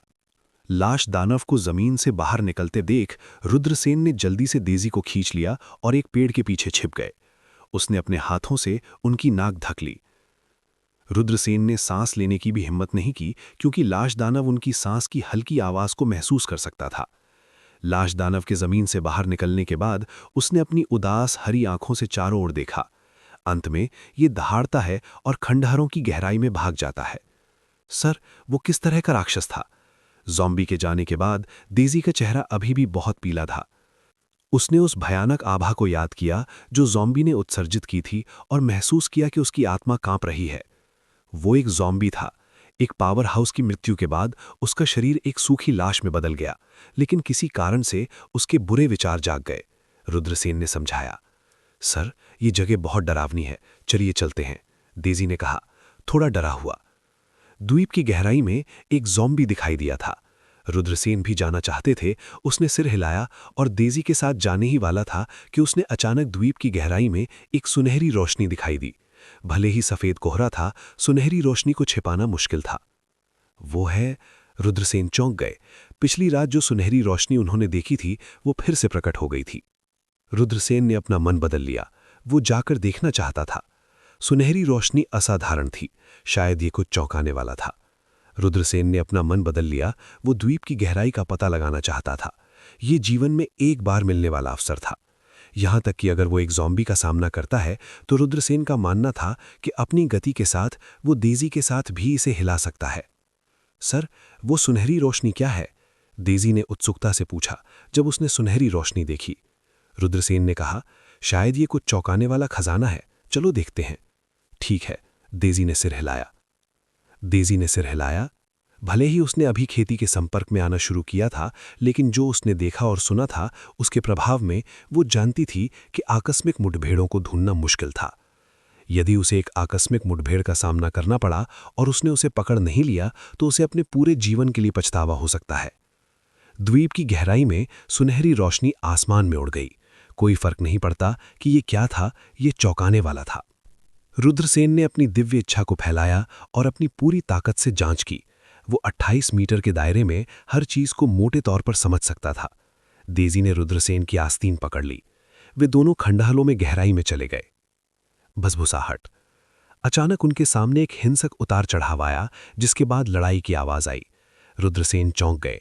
एक बड़ी लड़ाई छिड़ गई थी। सफेद कोहरे ने उसके लिए उसके सामने की स्थिति को देखना असंभव कर दिया। रुद्रसेन ने अपनी दिव्य इच्छा की रिलीज किया। उसके सामने की लड़ाई उसकी आंखों में प्रवेश कर गई। 3 काश्तकार ज़ॉम्बी को घेरे हुए थे। ये 3 काश्तकार दाऊवादी ध्यानेश, नीतीश कुमार और रोहन निकले। रुद्रसेन थोड़ा हैरान थे। ऐसा लग रहा था कि वे तीनों भी बच गए थे। चूंकि वेद प्रकाश और शकुंतला कहीं नहीं दिखाई दे रहे थे, रुद्रसेन ने अनुमान लगाया कि उन दोनों को दुर्भाग्य का सामना करना पड़ा था। वास्तव में, जैसा कि रुद्रसेन को उम्मीद थी, जब ब्लैक वाटर सर्प की पहाड़ के आकार की पूंछ नीचे की ओर झुक गई तो वेद प्रकाश और शकुंतला मौके पर ही मारे गए। अन्य लोग पानी में गिर गए और एक के बाद एक द्वीप पर पहुंच गए। वो है, अचानक रुद्रसेन की पुतलियां सिकुड़ गईं। उसने देखा कि एक पौधा जिस पर 3 सुनहरे फल उग रहे हैं। सुनहरी रोशनी की किरणें 3 सुनहरे फलों के चारों ओर घूम रही थीं। समय समय पर सुनहरे फल से सुनहरी किरणें निकलती थीं। प्रकाश की सुनहरी किरणें आकाश में उड़ गईं और फिर शून्य में विलीन हो गईं। गोल्डन फ्लेम फल। रुद्रसेन की आंखें चौंक गईं। ये पौराणिक गोल्डन फ्लेम फल निकला। दाऊवादी ध्यानेश ने गोल्डन फ्लेम फल को ढूंढने के लिए बार बार मैग्नेटिक फॉग झील में प्रवेश किया था। रुद्रसेन ने नहीं सोचा था कि इस बार ये भेष में एक आशीर्वाद होगा। ध्यानेश ने वास्तव में इसे ढूंढ लिया था, लेकिन दाऊवादी ध्यानेश अब मुसीबत में था और ज़ॉम्बी ने उस पर हमला कर दिया। मूल रूप से रोहन और दाऊवादी ध्यानेश के समूह ने एक दूसरे के साथ व्यवहार नहीं किया। उन्होंने रुद्रसेन के साथ भी संवाद किया और नाव पर दाऊवादी ध्यानेश, नीतीश कुमार और वेद प्रकाश पर हमला करना चाहा था। लेकिन अब ये स्पष्ट था कि उन तीनों ने ज़ॉम्बी से निपटने और फिर गोल्डन फ्लेम फल इकट्ठे करने के लिए एक गठबंधन बना लिया था। 3 गोल्डन फ्लेम फल, ये मूल्य बहुत बड़ा है। ये गोल्डन फ्लेम फल एक काश्तकार के यिन यांग क्षेत्र में प्रवेश करने की संभावना को काफी बढ़ा सकता है। अगर ये खबर फैलती है तो खून की आंधी आ जाएगी। रुद्रसेन बुड़बुड़ाया और गोल्डन फ्लेम फल को घूरने लगा। दाऊवादी ध्यानेश द्वारा उपयोग किया जाने वाला हथियार एक सिल्वर स्नेक फ्लाइंग स्वॉर्ड था। ये एक खजाने के स्तर की फ्लाइंग स्वॉर्ड थी। ये खजाने के विस्फोट के साथ चमक रहा था और बहुत शक्तिशाली था। नीतीश कुमार ने एक जेड युद्ध जैसा जादुई हथियार निकाला। इसकी शक्ति भी बहुत चौंकाने वाली थी। रोहन के हाथ में एक विशाल हथौड़ा था। Clang clang clang. तीनों लोगों के हमलों ने ज़ॉम्बी के शरीर पर जोरदार बमबारी की। अचानक टक्कर की तेज आवाज आई। हालांकि इस तरह का इतना क्रूर हमला ज़ॉम्बी की रक्षा को तोड़ने में असमर्थ था। हिस्स। रुद्रसेन ठंडी हवा की सांस लेने से खुद को नहीं रोक सका। ज़ॉम्बी की रक्षा बहुत अद्भुत थी। ये भी कहा जा सकता है कि ये अकल्पनीय रूप से भयानक थी। इतना पावरफुल जादुई हथियार इसकी रक्षा को नहीं तोड़ सका। इस लड़ाई में ज़ॉम्बी पहले से ही अजेय स्थिति में था। ज़ॉम्बी तेजी से आगे बढ़ा और अपने नुकीले पंजों से नीतीश कुमार को पकड़ लिया। नीतीश कुमार चौंक गए। उसने एक जेड ताबीज निकाला और उसे ज़ॉम्बी पर फेंक दिया। हालांकि ज़ॉम्बी ने राक्षसी क्यू का एक मुंह थूका और जेड ताबीज को राक्षसी क्यू में लपेटकर रोहन के पास वापस उड़ा दिया। एक जोरदार धमाके के साथ जेड ताबीज फट गया। रोहन को जेड ताबीज के विस्फोट की ऊर्जा से उड़ा दिया गया था। वो खून से लथपथ था और उसने एक बड़े मुंह से खून की उल्टी कर दी थी। लानत है। नीतीश कुमार के हाव भाव अचानक डूब गए। उसे उम्मीद नहीं थी कि उसका जेड ताबीज काम नहीं करेगा। नीतीश कुमार ज़ॉम्बी के हमले से बचने की उम्मीद में जल्दी से पीछे हट गए। हालांकि ज़ॉम्बी की गति बहुत तेज थी। वो तुरंत नीतीश कुमार के सामने पहुंचा और अपने नुकीले पंजों से नीतीश कुमार पर वार कर दिया। पुफ! ज़ॉम्बी के पंजे नीतीश कुमार की छाती में घुस गए। आह! नीतीश कुमार ने एक अतुलनीय करुण चीख निकाली। वो तुरंत नहीं मरा। अगले ही पल उसने देखा कि ज़ॉम्बी ने अपना दिल निकाला और फिर उसे चबाने के लिए अपने मुंह में डाल दिया। ये दृश्य बेहद खूनी कहा जा सकता है। नीतीश कुमार का शव तुरंत धमाके के साथ जमीन पर गिर गया। ये नीतीश कुमार जब जिंदा थे बहुत भयानक थे। उन्होंने रुद्रसेन, शकुंतला और अन्य लोगों के खिलाफ साजिश रची। अब यहीं उनकी मृत्यु हो गई। क्या ये कर्म था? चलिए चलते हैं। ताओवादी ध्यानेश की आंखें चमक उठीं। वो धीमी आवाज में चिल्लाया और रोहन के साथ भाग गया। ज़ॉम्बी ने एक धीमी दहाड़ छोड़ी और जल्दी से उनका पीछा किया। ये रोहन पक्का मरने वाला है। रुद्रसेन ने थोड़ा भौहें चढ़ाईं। उसने जब रोहन को देखा तो ताओवादी ध्यानेश की ठंडी निगाहें देखीं। ताओवादी ध्यानेश शायद रोहन के खिलाफ योजना बनाना चाहते थे और ज़ॉम्बी से छुटकारा पाने के लिए उसका उपयोग करना चाहते थे। जल्द ही दो लोग और ज़ॉम्बी बिना किसी निशान के गायब हो गए। रुद्रसेन और डेज़ी जल्दी से गोल्डन फ्लेम फलों के सामने दौड़े और 3 गोल्डन फ्लेम फलों को उठा लिया। चलिए चलते हैं, रुद्रसेन ने कहा और डेज़ी को दूर खींच लिया। जल्द ही वे बिना किसी निशान के गायब हो गए। 1/4 घंटे बाद दाओवादी ध्यानेश, जिसका केवल एक हाथ बचा था और खून से लथपथ था, दूर से दौड़ आया। ऐसा लग रहा था कि वो पागल हो गया है, क्योंकि वो उत्साहित होकर चिल्लाया, वे सभी मर चुके हैं। 3 गोल्डन फ्लेम फल सब मेरे हैं। हालांकि जब दाओवादी ध्यानेश गोल्डन फ्लेम फलों की ओर दौड़ा तो उन्होंने पाया कि गोल्डन फ्लेम फलों को ले लिया गया था। आह! गोल्डन फ्लेम फल कहाँ है? मेरे गोल्डन फ्लेम फल कहाँ है? कौन? मेरे गोल्डन फ्लेम फल को किसने तोड़ा? ताओवादी ध्यानेश पागलों की तरह दहाड़ने लगा। वाह! अंत में वो इतना बड़ा झटका सहन नहीं कर सका। उसने एक मुंह खून की उल्टी कर दी और उसका चेहरा बहुत पीला पड़ गया। ये कौन है? बाहर आओ, मैं तुम्हें मारने वाला हूं। मैं तुम्हें टुकड़े टुकड़े कर दूंगा। दाओवादी ध्यानेश की दहाड़ पूरे द्वीप में गूंजी। वो पागलपन से उस व्यक्ति की तलाश कर रहा था जिसने गोल्डन फ्लेम फ्रूट्स लिया था। हुश! ध्यानेश के ताओवादी पुजारी एक घने जंगल से होकर गुजरे जहां रुद्रसेन और डेज़ी छिपे हुए थे। उसका एक हाथ टूट गया है। रुद्रसेन ने ध्यानेश को अपनी ईश्वरीय चेतना से स्कैन किया और थोड़ा आश्चर्यचकित हुआ। ध्यानेश 10वीं आकाशीय परत का मार्शल किंग था, लेकिन उसका हाथ ज़ॉम्बी ने काट दिया था। शायद इसलिए कि वो उस व्यक्ति को खोजने की जल्दी में था जिसने गोल्डन फ्लेम फ्रूट्स लिया था। ध्यानेश के पास अपने घाव का इलाज करने का भी समय नहीं था। वर्तमान दाओवादी ध्यानेश अपने सबसे कमजोर स्तर पर थे। उसे मार डालो, रुद्रसेन ने कहा। उसकी आंखों में हत्या का इरादा चमक रहा था। रोहन और ज़ॉम्बी गायब हो गए थे। रुद्रसेन को नहीं पता था कि ध्यानेश ने उन्हें मारने के लिए कोई शक्तिशाली तरीका अपनाया था या नहीं। ध्यानेश के तरीके बहुत ही अजीब थे। रुद्रसेन को आश्चर्य नहीं होगा अगर उसने ध्यानेश को फंसा लिया हो या मार डाला हो। भले ही ज़ॉम्बी मजबूत था, उसके पास केवल एक मजबूत भौतिक शरीर था। ये अजेय था। कुछ संरचनाएं ज़ॉम्बी को भी फंसा सकती हैं। उस समय रुद्रसेन और डेज़ी केवल तभी सुरक्षित रह सकते थे जब वे ध्यानेश को मार डालें। ध्यानेश अभी तक ठीक नहीं हुए थे। यदि वे उसके ठीक होने तक इंतजार करते हैं तो रुद्रसेन ध्यानेश को हराने में सक्षम नहीं होंगे, भले ही वो अपने सभी तरीकों का इस्तेमाल करें। इसके बजाय उसे ध्यानेश द्वारा मार दिया जाएगा। अब ध्यानेश की चोट का फायदा उठाने का ये एक दुर्लभ अवसर था। इसके अलावा भले ही उसने ध्यानेश को मार डाला, फिर भी रुद्रसेन स्वर्ग की ओर से न्याय लागू कर रहा होगा। ध्यानेश ने लोगों को मैग्नेटिक फॉग लेक में लाने के बहाने से कई लोगों को धोखा दिया था ताकि गोल्डन फ्लेम फ्रूट्स को खोजने के लिए उनका पीछा किया जा सके। अंत में मैग्नेटिक फॉग लेक में कई काश्तकारों की दुखद मृत्यु हो गई थी। ध्यानेश के हाथ खून से लथपथ थे। भले ही वो एक राक्षसी कृषक नहीं था, फिर भी वो एक राक्षस से भी ज्यादा शातिर था। रुद्रसेन को नहीं पता था कि वो भविष्य में कितने निर्दोष लोगों को बचा सकता है। हालांकि दाओवादी ध्यानेश को मारना आसान नहीं था। भले ही दाओवादी ध्यानेश घायल हो गए हों, फिर भी वो 10वें स्वर्ग का मार्शल किंग था। अगर वो दाओवादी ध्यानेश को मारना चाहता था तो उसके पास केवल तभी मौका होगा जब वो उस पर घात लगाकर हमला करे। डेज़ी, यहां छिपो और इधर उधर मत भागो, मैं जल्दी ही वापस आऊंगा, रुद्रसेन ने धीरे से कहा। हालांकि डेज़ी थोड़ी डरी हुई थी, फिर भी उसने सिर हिलाया। यदि आपको पता चलता है कि ये मैं नहीं हूं तो अपनी उड़ती तलवार से हमला करें, रुद्रसेन ने कहा। हाँ, डेज़ी ने जवाब दिया। रुद्रसेन ने डेज़ी को एक कीमती कलाकृति ग्रेड उड़ती तलवार दी। इसके अलावा डेज़ी ने पहले ही कीमती तलवार को अपने मालिक के रूप में पहचान लिया था। इसीलिए देजी महाजातीय कलाकृतियों को भी सक्रिय करने में सक्षम थी। हुश! रुद्रसेन चुपचाप दूर तक उड़ गया, दाओवादी ध्यानेश के पीछे पीछे चल रहा था। उसी समय रुद्रसेन ने पुरातन सृष्टि सम्राट क्योंग क्यूई के क्लोन को बुलाया। पुरातन सृष्टि सम्राट क्योंग क्यूई का क्लोन तेजी से पहाड़ी जंगल की ओर दौड़ा और अंधेरे में छिप गया और दाओवादी ध्यानेश के प्रकट होने का इंतजार कर रहा था। जब तक दाओवादी ध्यानेश उस स्थान पर पहुंचा जहां पुरातन सृष्टि सम्राट क्योंग क्यूई का क्लोन छिपा हुआ था, रुद्रसेन पुरातन सृष्टि सम्राट क्योंग क्यूई के क्लोन को दाओवादी ध्यानेश पर हमला करने का आदेश देगा। बाहर आओ, क्या तुम मेरे गोल्डन फ्लेम फ्रूट्स को चुराने की हिम्मत करते हो? कोई फर्क नहीं पड़ता कि तुम कहां छिपते हो, मैं तुम्हें ढूंढ लूंगा और तुम्हें टुकड़े टुकड़े कर दूंगा। दाओवादी ध्यानेश की उन्मादी दहाड़ जंगल में गूंज उठी। वो पागलों की तरह गहराई की ओर भागा। दहाड़!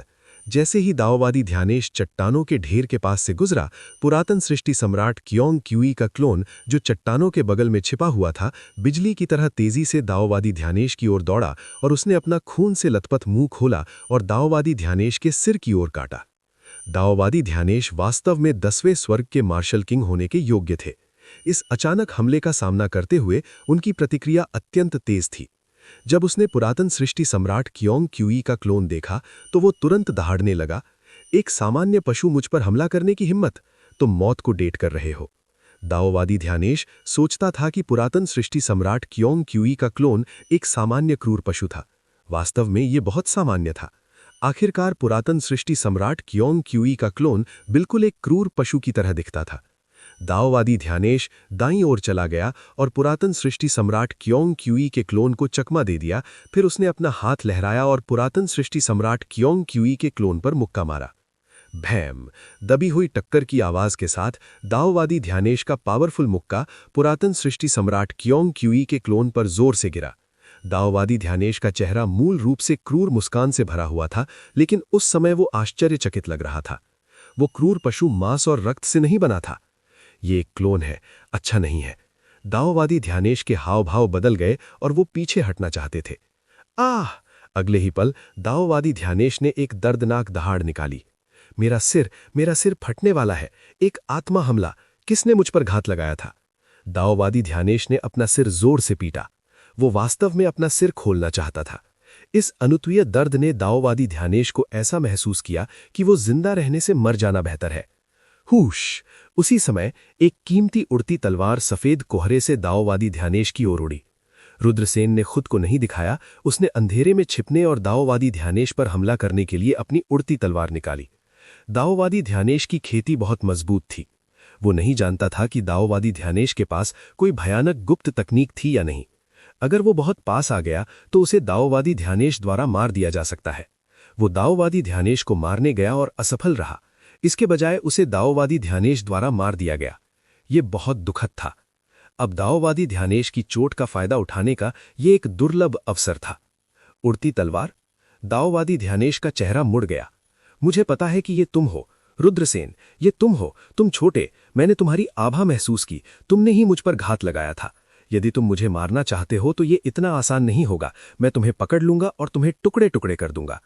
दाओवादी ध्यानेश की इंद्रियां भयानक थीं।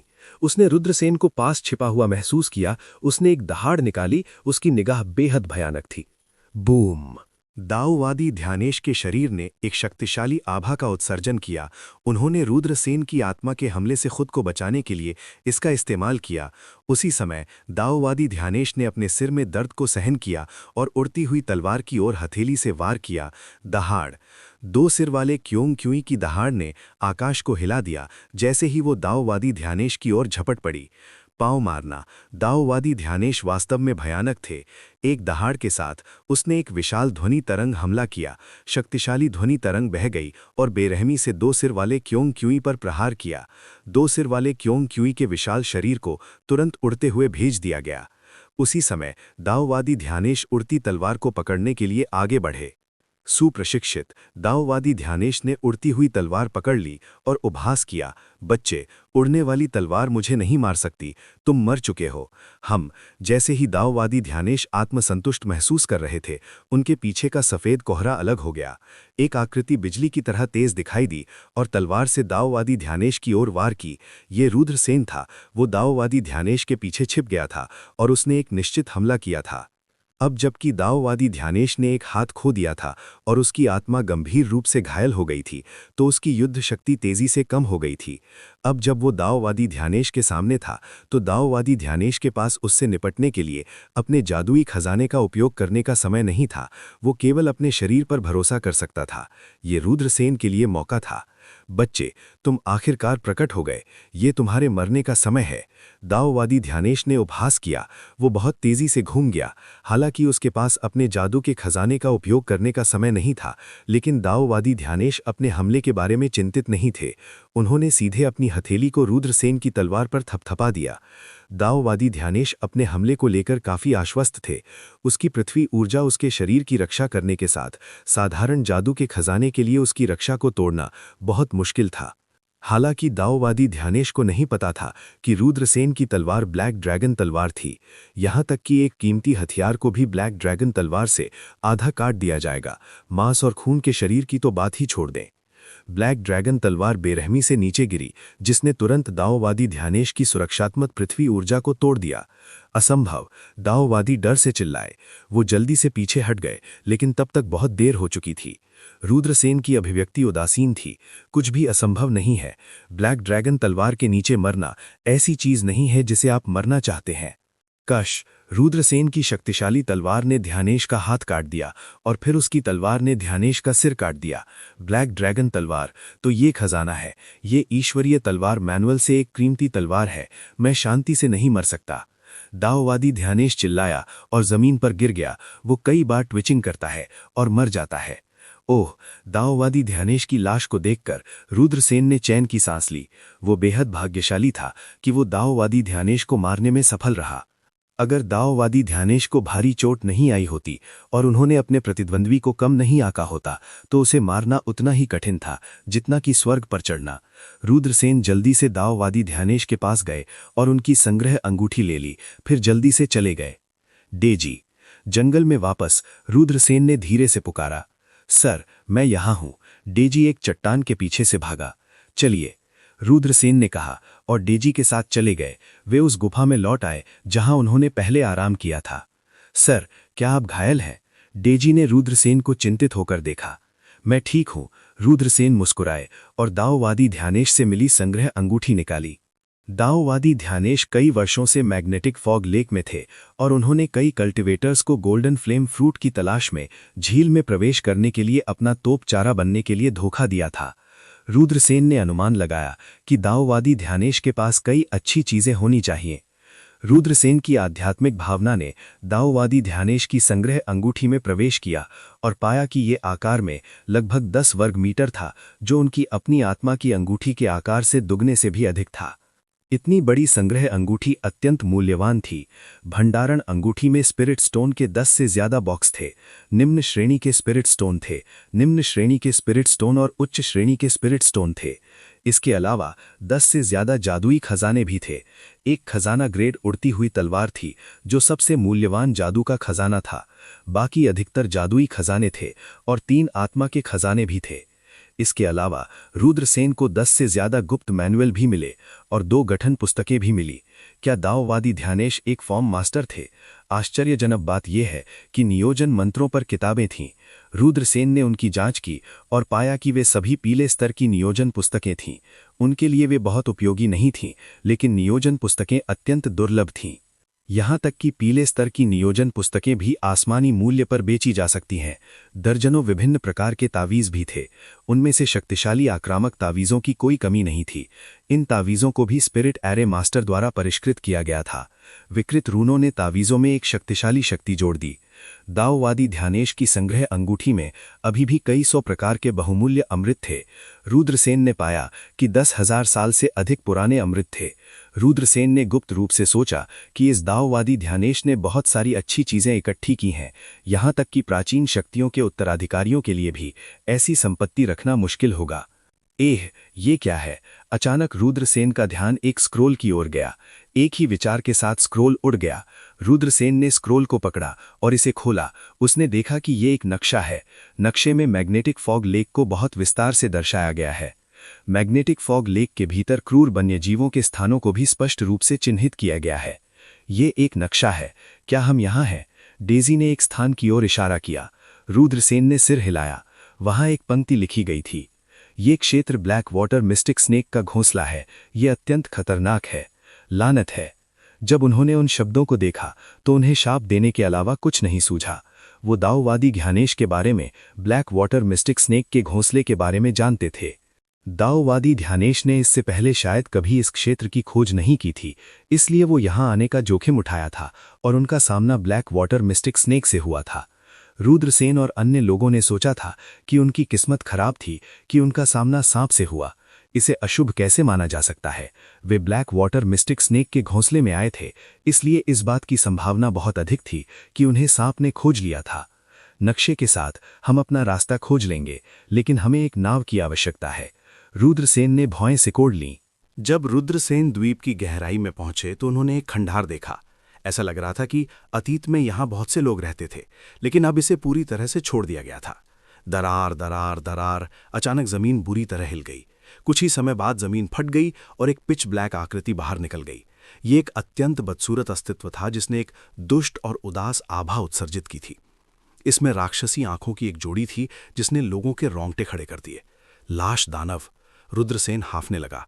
ये एक पौराणिक लाश दानव था। कहा जाता था कि एक मजबूत किसान की मृत्यु के बाद उनकी लाश को जमीन के नीचे दबा दिया जाएगा और धीरे धीरे एक सूखी लाश में बदल जाएंगे। बाद में संयोग से वे एक चेतना को जागृत करेंगे और एक दुष्ट लाश दानव में बदल जाएंगे। लाश दानव का शरीर बेहद कठोर था, यहाँ तक कि कई रक्षात्मक खजानों से भी कठिन था। ये अजाया था और इसका उग्र स्वभाव था। लाश दानव को जमीन से बाहर निकलते देख रुद्रसेन ने जल्दी से देजी को खींच लिया और एक पेड़ के पीछे छिप गए। उसने अपने हाथों से उनकी नाक ढक ली। रुद्रसेन ने सांस लेने की भी हिम्मत नहीं की, क्योंकि लाश दानव उनकी सांस की हल्की आवाज को महसूस कर सकता था। लाश दानव के जमीन से बाहर निकलने के बाद उसने अपनी उदास हरी आंखों से चारों ओर देखा। अंत में ये दहाड़ता है और खंडहरों की गहराई में भाग जाता है। सर, वो किस तरह का राक्षस था? ज़ॉम्बी के जाने के बाद डेज़ी का चेहरा अभी भी बहुत पीला था। उसने उस भयानक आभा को याद किया जो ज़ॉम्बी ने उत्सर्जित की थी और महसूस किया कि उसकी आत्मा कांप रही है। वो एक ज़ॉम्बी था। एक पावर हाउस की मृत्यु के बाद उसका शरीर एक सूखी लाश में बदल गया, लेकिन किसी कारण से उसके बुरे विचार जाग गए। रुद्रसेन ने समझाया, सर, ये जगह बहुत डरावनी है, चलिए चलते हैं। डेज़ी ने कहा, थोड़ा डरा हुआ। द्वीप की गहराई में एक ज़ॉम्बी दिखाई दिया था। रुद्रसेन भी जाना चाहते थे। उन्होंने सिर हिलाया और डेज़ी के साथ जाने ही वाले थे कि उन्होंने अचानक द्वीप की गहराई में एक सुनहरी रोशनी देखी। भले ही सफ़ेद कोहरा था, सुनहरी रोशनी को छिपाना मुश्किल था। वो है? रुद्रसेन चौंक गए। पिछली रात जो सुनहरी रोशनी उन्होंने देखी थी वो फिर से प्रकट हो गई थी। रुद्रसेन ने अपना मन बदल लिया। वो जाकर देखना चाहता था। सुनहरी रोशनी असाधारण थी, शायद ये कुछ चौंकाने वाला था। रुद्रसेन ने अपना मन बदल लिया। वो द्वीप की गहराई का पता लगाना चाहता था। ये जीवन में एक बार मिलने वाला अवसर था। यहाँ तक कि अगर वो एक ज़ॉम्बी का सामना करता है तो रुद्रसेन का मानना था कि अपनी गति के साथ वो डेज़ी के साथ भी इसे हिला सकता है। सर, वो सुनहरी रोशनी क्या है? डेज़ी ने उत्सुकता से पूछा जब उसने सुनहरी रोशनी देखी। रुद्रसेन ने कहा, शायद ये कुछ चौंकाने वाला खजाना है, चलो देखते हैं। ठीक है, डेज़ी ने सिर हिलाया। डेज़ी ने सिर हिलाया। भले ही उसने अभी अभी खेती के संपर्क में आना शुरू किया था, लेकिन उसने जो कुछ देखा और सुना था उसके प्रभाव में वो जानती थी कि आकस्मिक मुठभेड़ों को ढूंढना मुश्किल था। यदि उसे एक आकस्मिक मुठभेड़ का सामना करना पड़ा और उसने उसे नहीं पकड़ा तो उसे अपने पूरे जीवन के लिए पछतावा हो सकता था। द्वीप की गहराई में सुनहरी रोशनी आकाश में उड़ गई। जो कुछ भी था वो चौंकाने वाला था। रुद्रसेन ने अपनी दिव्य इच्छा को फैलाया और अपनी पूरी ताकत से जांच की। वो 28 मीटर के दायरे में हर चीज को मोटे तौर पर समझ सकता था। डेज़ी ने रुद्रसेन की आस्तीन पकड़ ली। वे दोनों खंडहरों में गहराई तक चले गए। अचानक उनके सामने एक हिंसक उतार चढ़ाव था, जिसके बाद लड़ाई की आवाज आई। रुद्रसेन चौंक गए। एक बड़ी लड़ाई छिड़ गई थी। सफ़ेद कोहरे ने उसके लिए अपने सामने की स्थिति को देखना असंभव कर दिया। रुद्रसेन ने अपनी दिव्य इच्छा को विसर्जित किया। उसके सामने की लड़ाई उसकी आंखों में प्रवेश कर गई। 3 कल्टीवेटर ज़ॉम्बी को घेर रहे थे। ये 3 कल्टीवेटर दाओवादी ध्यानेश, नीतीश कुमार और रोहन निकले। रुद्रसेन थोड़ा हैरान थे। ऐसा लग रहा था कि वे तीनों भी बच गए हैं। चूंकि वेद प्रकाश और शकुंतला कहीं भी नहीं दिखाई दे रहे थे, इसलिए रुद्रसेन ने अनुमान लगाया कि उन दोनों को दुर्भाग्य का सामना करना पड़ा। वास्तव में जैसा कि रुद्रसेन को उम्मीद थी, जब ब्लैक वाटर सर्पेंट की पहाड़ के आकार की पूंछ नीचे की ओर झुक गई तो वेद प्रकाश और शकुंतला की मौके पर ही मृत्यु हो गई। अन्य लोग पानी में गिर गए और एक के बाद एक द्वीप पर पहुंच गए। वो है? अचानक रुद्रसेन की पुतलियां सिकुड़ गईं। उसने देखा कि एक पौधा जिस पर 3 सुनहरे फल उग रहे हैं। सुनहरी किरणों की धारा 3 सुनहरे फलों के आसपास घूम रही थी। समय समय पर सुनहरी फल से सुनहरी किरणें निकलती थीं। प्रकाश की सुनहरी किरणें आकाश में उड़ गईं और फिर शून्य में विलीन हो गईं। गोल्डन फ्लेम फल। रुद्रसेन की आंखें चौड़ी हो गईं। ये पौराणिक गोल्डन फ्लेम फल निकला। दाओवादी ध्यानेश ने गोल्डन फ्लेम फल को ढूंढने के लिए बार बार मैग्नेटिक फॉग झील में प्रवेश किया था। रुद्रसेन ने नहीं सोचा था कि इस बार ये भेस में एक आशीर्वाद होगा। ध्यानेश ने वास्तव में इसे ढूंढ लिया था। हालांकि ध्यानेश अब मुसीबत में था और ज़ॉम्बी ने उस पर हमला कर दिया था। मूल रूप से रोहन और दाओवादी ध्यानेश के समूह ने एक दूसरे के साथ व्यवहार नहीं किया। उन्होंने रुद्रसेन के साथ भी संवाद किया और नाव पर सवार दाओवादी ध्यानेश, नीतीश कुमार और वेद प्रकाश पर हमला करना चाहते थे। लेकिन अब यह स्पष्ट था कि उन तीनों ने ज़ॉम्बी से निपटने के लिए और फिर गोल्डन फ्लेम फल इकट्ठा करने के लिए एक गठबंधन बना लिया था। 3 गोल्डन फ्लेम फल। ये मूल्य बहुत अधिक है। ये गोल्डन फ्लेम फल किसी कल्टीवेटर के यिन यांग क्षेत्र में प्रवेश करने की संभावना को काफी बढ़ा देता है। अगर ये खबर फैलती है तो खून की बारिश हो जाएगी। रुद्रसेन बुड़बुड़ाया और गोल्डन फ्लेम फल को घूरने लगा। दाओवादी ध्यानेश द्वारा उपयोग किया जाने वाला हथियार एक सिल्वर स्नेक फ्लाइंग स्वॉर्ड था। ये खजाने के स्तर की फ्लाइंग स्वॉर्ड थी। ये खजाने की रोशनी के विस्फोट से चमक रहा था और बहुत शक्तिशाली था। नीतीश कुमार ने एक जेड युद्ध जैसा जादुई हथियार निकाला। इसकी ताकत भी बहुत चौंकाने वाली थी। रोहन के हाथ में एक बड़ा हथौड़ा था। Clang clang clang. 3 लोगों के हमलों ने ज़ॉम्बी के शरीर पर जोरदार बमबारी की। अचानक टक्कर की तेज आवाज आई, लेकिन इस प्रकार का इतना क्रूर हमला ज़ॉम्बी की रक्षा को तोड़ने में असमर्थ था। हिस्स। रुद्रसेन खुद को ठंडी सांस लेने से नहीं रोक सका। ज़ॉम्बी की रक्षा बहुत अद्भुत थी। ये भी कहा जा सकता है कि ये अकल्पनीय रूप से भयानक थी। इतना शक्तिशाली जादुई हथियार इसकी रक्षा को नहीं तोड़ सका। इस लड़ाई में ज़ॉम्बी पहले से ही अजेय स्थिति में था। ज़ॉम्बी तेजी से आगे बढ़ा और अपने नुकीले पंजों से नीतीश कुमार को पकड़ लिया। नीतीश कुमार चौंक गए। उन्होंने एक जेड तावीज निकाला और उसे ज़ॉम्बी पर फेंक दिया। हालांकि ज़ॉम्बी ने मानवीय क्यू का एक मुंह ठोका। जेड तावीज मानवीय क्यू में लिपट गया और रोहन के पास वापस उड़ गया। एक जोरदार धमाके के साथ जेड तावीज फट गया। रोहन जेड तावीज के विस्फोट की ऊर्जा से उड़ गया था। वो खून से लथपथ था और उसने एक बड़े मुंह से खून की उल्टी कर दी थी। लानत है। नीतीश कुमार के हाव भाव अचानक डूब गए। उसे उम्मीद नहीं थी कि उसका जेड तावीज काम नहीं करेगा। ज़ॉम्बी के हमले से बचने की उम्मीद में नीतीश कुमार जल्दी से पीछे हटे। हालांकि ज़ॉम्बी की गति बहुत तेज थी। वो तुरंत नीतीश कुमार के सामने पहुंचा और अपने नुकीले पंजों से नीतीश कुमार पर हमला कर दिया। पफ। ज़ॉम्बी के पंजे नीतीश कुमार के सीने में घुस गए। नीतीश कुमार ने एक अतुलनीय करुण चीख मारी। वो तुरंत नहीं मरा। अगले ही पल उसने देखा कि ज़ॉम्बी ने अपना दिल निकाला और फिर उसे चबाने के लिए अपने मुंह में डाल लिया। इस दृश्य को बेहद खूनी कहा जा सकता है। नीतीश कुमार का शव तुरंत एक जोरदार धमाके के साथ जमीन पर गिर गया। ये नीतीश कुमार जब जिंदा थे बहुत भयानक थे। उन्होंने रुद्रसेन, शकुंतला, रोहन और अन्य लोगों के खिलाफ साजिश रची। अब यहीं उनकी मृत्यु हो गई। क्या ये कर्म था? चलिए चलते हैं। ताओवादी ध्यानेश की आंखें चमक उठीं। वो धीमी आवाज में चिल्लाया और रोहन के साथ भाग गया। ज़ॉम्बी ने एक धीमी दहाड़ लगाई और जल्दी से उनका पीछा किया। ये रोहन शायद मरने वाला है। रुद्रसेन ने थोड़ा सा भौएं चढ़ाईं। जब उसने रोहन को देखा तो उसने ताओवादी ध्यानेश की ठंडी निगाहें देखीं। ताओवादी ध्यानेश शायद रोहन के खिलाफ योजना बनाना चाहते थे और ज़ॉम्बी से छुटकारा पाने के लिए उसका उपयोग करना चाहते थे। जल्द ही 2 लोग और ज़ॉम्बी बिना किसी निशान के गायब हो गए। रुद्रसेन और डेज़ी जल्दी से गोल्डन फ्लेम फलों के सामने दौड़े और तीनों गोल्डन फ्लेम फलों को उठा लिया। चलिए चलते हैं, रुद्रसेन ने कहा और डेज़ी को दूर खींच लिया। जल्द ही वे बिना किसी निशान के गायब हो गए।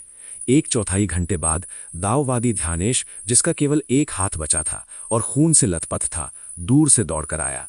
ऐसा लग रहा था कि वो पागल हो गया है, क्योंकि वो उत्साहित होकर चिल्लाया, वे सभी मर गए, 3 गोल्डन फायर फल सभी मेरे हैं। लेकिन जब ताओवादी ध्यानेश गोल्डन फ्लेम फलों की ओर दौड़े तो उन्होंने पाया कि गोल्डन फ्लेम फलों को ले लिया गया था। आह, गोल्डन फ्लेम फल कहाँ है? मेरे गोल्डन फ्लेम फल कहाँ है? कौन? मेरे गोल्डन फ्लेम फल को किसने तोड़ा? ताओवादी ध्यानेश पागलों की तरह दहाड़ने लगा। वाह! अंत में वो इतना बड़ा झटका सहन नहीं कर सका, उसने एक मुंह खून की उल्टी कर दी और उसका चेहरा बहुत पीला पड़ गया। ये कौन है? बाहर आओ, मैं तुम्हें मारने जा रहा हूं, मैं तुम्हें 1000 टुकड़ों में काटने जा रहा हूं। ध्यानेश की दहाड़ पूरे द्वीप में गूंज उठी। अचानक रुद्रसेन पीड़ा से चिल्लाने लगे। ऐसा लग रहा था जैसे उसकी आत्मा पर हमला किया गया हो। रुद्रसेन ने अपनी पूरी ताकत से उसके सिर पर प्रहार किया। हे। उसी समय कैबिन से भयानक हंसी निकली। उस हंसी ने लोगों के रोंगटे खड़े कर दिए। ये बुरी आत्माओं की हंसी की तरह लग रहा था। तभी कैबिन से घना काला कोहरा निकला। काले कोहरे में एक तेज पंजा संघनित हो गया और रुद्रसेन की छाती को पकड़ लिया। मुझे इस तरह के खून के साथ एक युवा किसान से मिले हुए काफी समय हो गया है। वो मेरा पसंदीदा है। कैबिन से डरावनी आवाज निकली। ये बताना असंभव था कि ये पुरुष था या महिला। ये कौवे के कराव कराव से भी 100 गुना बदतर लग रहा था। नुकीला पंजा रुद्रसेन के शरीर को पकड़ने वाला था। अचानक रुद्रसेन की आंखें, जो मूल रूप से दर्द से भरी थीं, अचानक चमक उठीं। वो ऐसा नहीं लग रहा था कि उस पर सोल सीक्रेट तकनीक द्वारा हमला किया गया था। रुद्रसेन कैबिन में दुष्ट कृषक के खिलाफ पहरा दे रहा था, इसलिए वो जानता था कि दुष्ट कृषक क्या कर रहा था। जब रुद्रसेन को एहसास हुआ कि कुछ गड़बड़ है, उन्होंने जल्दी से अपनी आत्मा की रक्षा के लिए प्राइमल केओस प्राचीन दीपक का इस्तेमाल किया। दुष्ट कृषक की आत्मा गुप्त तकनीक को रुद्रसेन के प्राइमल केओस प्राचीन दीपक द्वारा अवरुद्ध कर दिया गया। हालांकि दुष्ट कृषक को यह पता नहीं था। उन्होंने सोचा कि रुद्रसेन गंभीर रूप से घायल हो गए हैं, इसलिए उन्होंने रुद्रसेन पर हमला कर दिया। धाम! रुद्रसेन ने अपना दाहिना हाथ उठाया और बिजली का एक गोला फेंका। यह स्काई टायरेंट लाइटनिंग आर्ट द्वारा गठित एक बिजली का हमला था। रुद्रसेन ने सुना था कि दुष्ट किसान बिजली के हमलों से सबसे ज्यादा डरते हैं। बुम! बिजली का गोला फट गया और काले कोहरे से बने भूत के पंजे को उड़ा दिया। बुम बुम बुम! रुद्रसेन ने कैबिन में कुछ और बिजली के गोले फेंके। बुम बुम बुम! विस्फोटों की एक श्रृंखला सुनाई दी, साथ ही घोस्ट कल्टीवेटर की उग्र गर्जना भी हुई। आह बच्चा, तुम वास्तव में गुप्त बिजली की तकनीक जानते हो। ये दुखदायक है। तुम मेरे शरीर को विस्फोट करने जा रहे हो। मैं तुम्हें मारने जा रहा हूं। बज़! उसी समय रुद्रसेन के दिमाग में एक काली रोशनी दौड़ गई। काली रोशनी एक छोटे व्यक्ति में संघनित हो गई। ये एक आत्मा लघु व्यक्ति था। काले कोहरे से घिरा एक आत्मा लघु व्यक्ति। सोल मिनिएचर पर्सन ने अपने हाथ में एक कीमती तलवार पकड़ी हुई थी। ये रुद्रसेन के दिमाग में तेजी से उड़ गया, जो रुद्रसेन की आत्मा को मारना चाहता था। ये किस प्रकार की गुप्त तकनीक है? रुद्रसेन चौंक गए। ये स्पष्ट रूप से एक आत्मा गुप्त तकनीक थी, और उस पर भी एक बेहद भयानक। दुष्ट साधक आत्मा के हमलों में सबसे अधिक कुशल थे। इस दुष्ट कृषक ने जिस आत्मा लघु व्यक्ति की खेती की, वो रुद्रसेन की आत्मा तलवार से कई गुना मजबूत था। तो तुम अपने आंतरिक मैजिक के खजाने में छिपे हुए हो। मैं तुम्हारे आंतरिक मैजिक के खजाने को भी नष्ट करने जा रहा हूं। दुष्ट कृषक की डरावनी आवाज निकली। सोल मिनिएचर पर्सन अपनी तलवार के साथ आगे आया और उसने रुद्रसेन के आंतरिक मैजिक खजाने प्राइमल केओस एंशिएंट लैंप पर घुमाया। बज़! ये बेकार है। चाहे तुम्हारा हमला कितना भी मजबूत हो, ये मेरे प्राइमल केओस प्राचीन दीपक की रक्षा को नहीं तोड़ सकता है। रुद्रसेन की आत्मा प्राइमल केओस प्राचीन दीपक में छिपी हुई थी। फिर उसने प्राइमल केओस प्राचीन दीपक को नियंत्रित किया और दुश्मन की आत्मा पर हमला किया। बैंग! एक बार फिर दोनों पक्ष जोर से टकराए और विस्फोटक टकराव हुई। योरॉव की आत्मा को रुद्रसेन के प्राइमल केओस प्राचीन दीपक द्वारा उड़ा दिया गया। नालायक, नालायक! प्राइमल केओस प्राचीन दीपक मौलिक अराजकता पैतृक क्यू से बना एक सर्वोच्च खजाना है। तुम्हें यह कैसे मिला? इस दुनिया में मौलिक अराजकता पैतृक क्यू कैसे हो सकती है? योरॉव अविश्वास में दहाड़ने लगा। वो जो देख रहा था उस पर विश्वास नहीं कर पा रहा था। जाओ, योरॉव से पूछो अगर तुम मरने वाले हो। रुद्रसेन के हाव भाव उदासीन थे। उसने दुष्ट कृषक की आत्मा पर हमला करने के लिए प्राइमल केओस प्राचीन दीपक का इस्तेमाल किया। धड़ाम धड़ाम धड़ाम! दोनों पक्ष बार बार जोर से टकराए और असुरभूत यारोव को अचानक ऐसा लगा जैसे उसकी आत्मा बार बार पहाड़ से टकरा रही है। टकराव का बल इतना भयानक था कि इसने असुरभूत यारोव को इतना उदास महसूस कर दिया कि वो खून की उल्टी करना चाहता था। यारोव की आत्मा गुप्त तकनीक का पूर्ण ऊपरी हाथ था। वो रुद्रसेन की आत्मा को नष्ट कर सकता था, लेकिन इस बच्चे के पास इतना शक्तिशाली खजाना था। यौरव की आत्मा जल्द ही रुद्रसेन के मन से पीछे हट गई। उस समय रुद्रसेन को एहसास हुआ कि केबिन से बहने वाला खून गायब हो गया।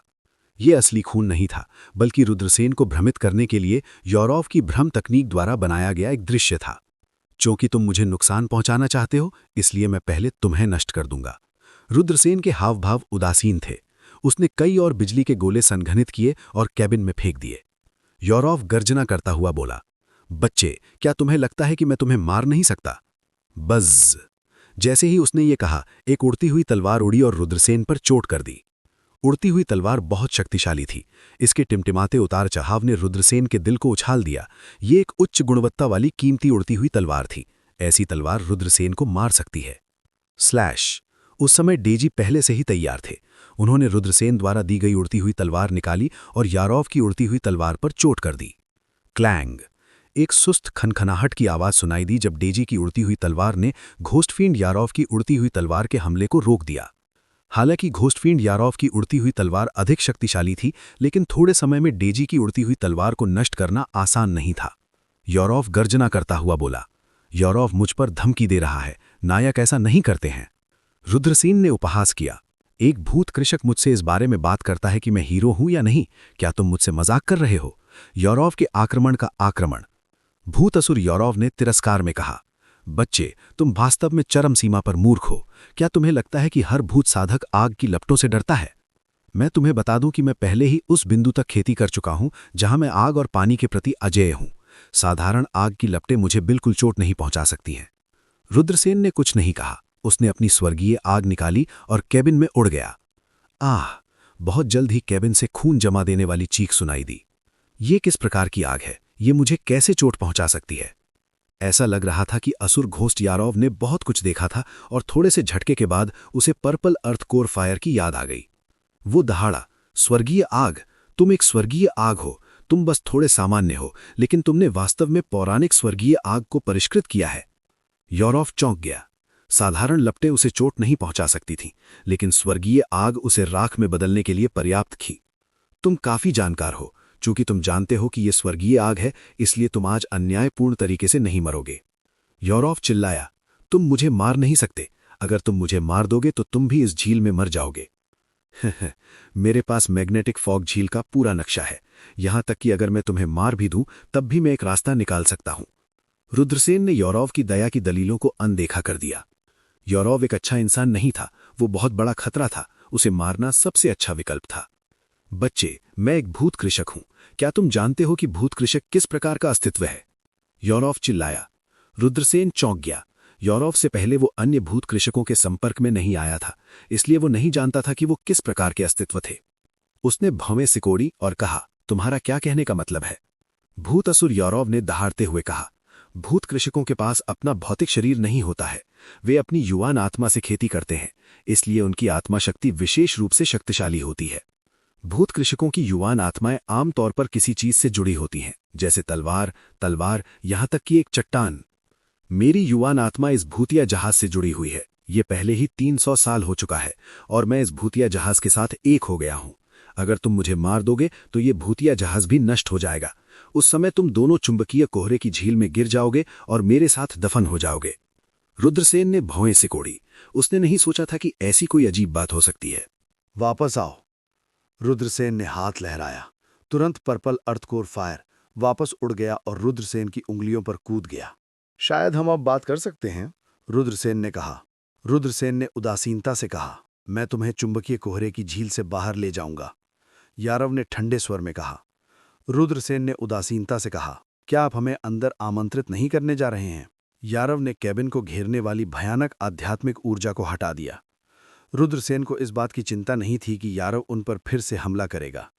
यदि यारव ने बिना सोचे समझे आंख बंद करके कार्य करने का साहस किया, तो रुद्रसेन अपनी स्वर्गीय अग्नि का उपयोग यारव की आत्मा को नष्ट करने के लिए कर सकता था। रुद्रसेन और डेजी ने कैबिन में प्रवेश किया और देखा कि हवा में एक विकृत काला कोहरा तैर रहा है।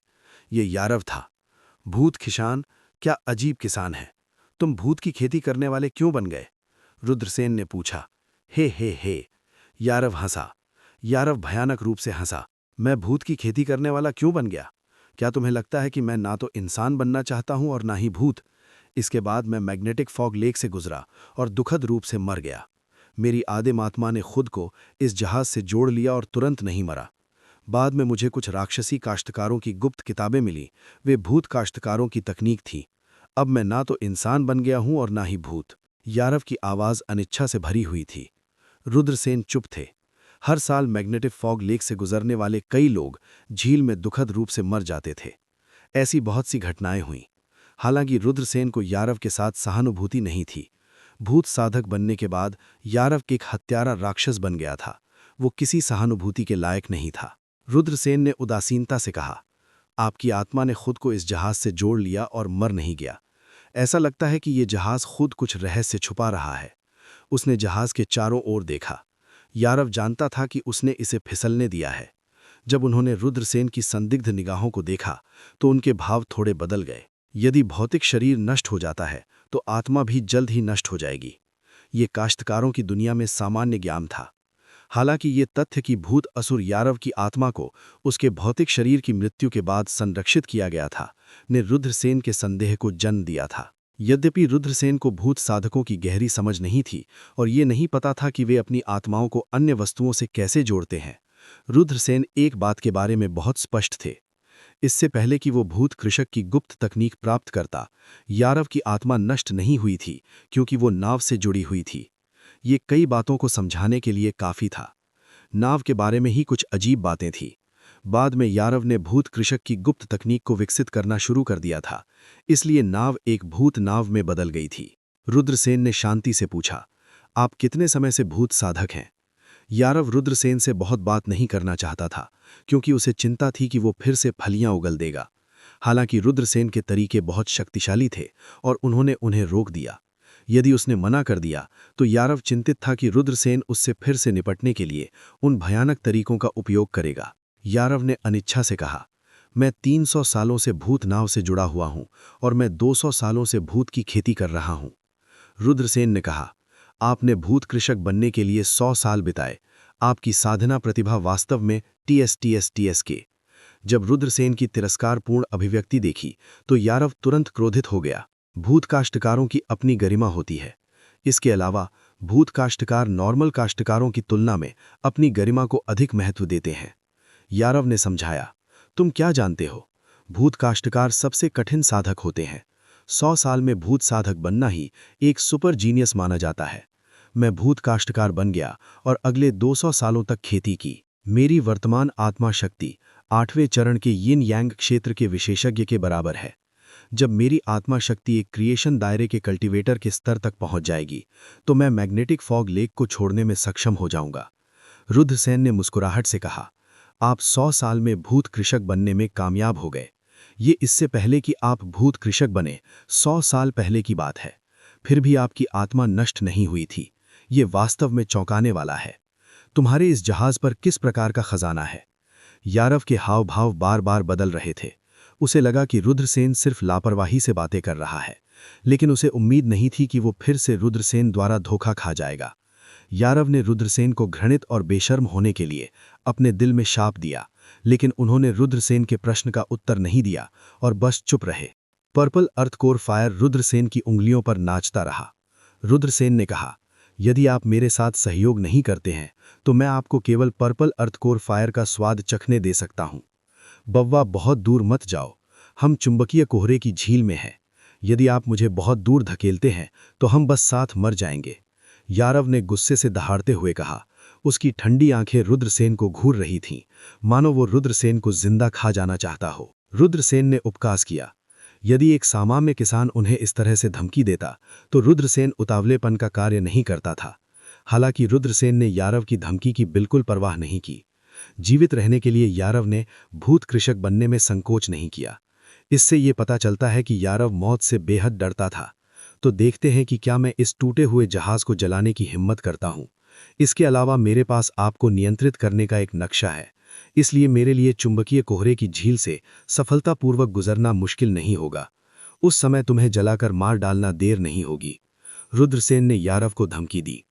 जब यारव ने यह सुना तो उसका चेहरा हरा हो गया।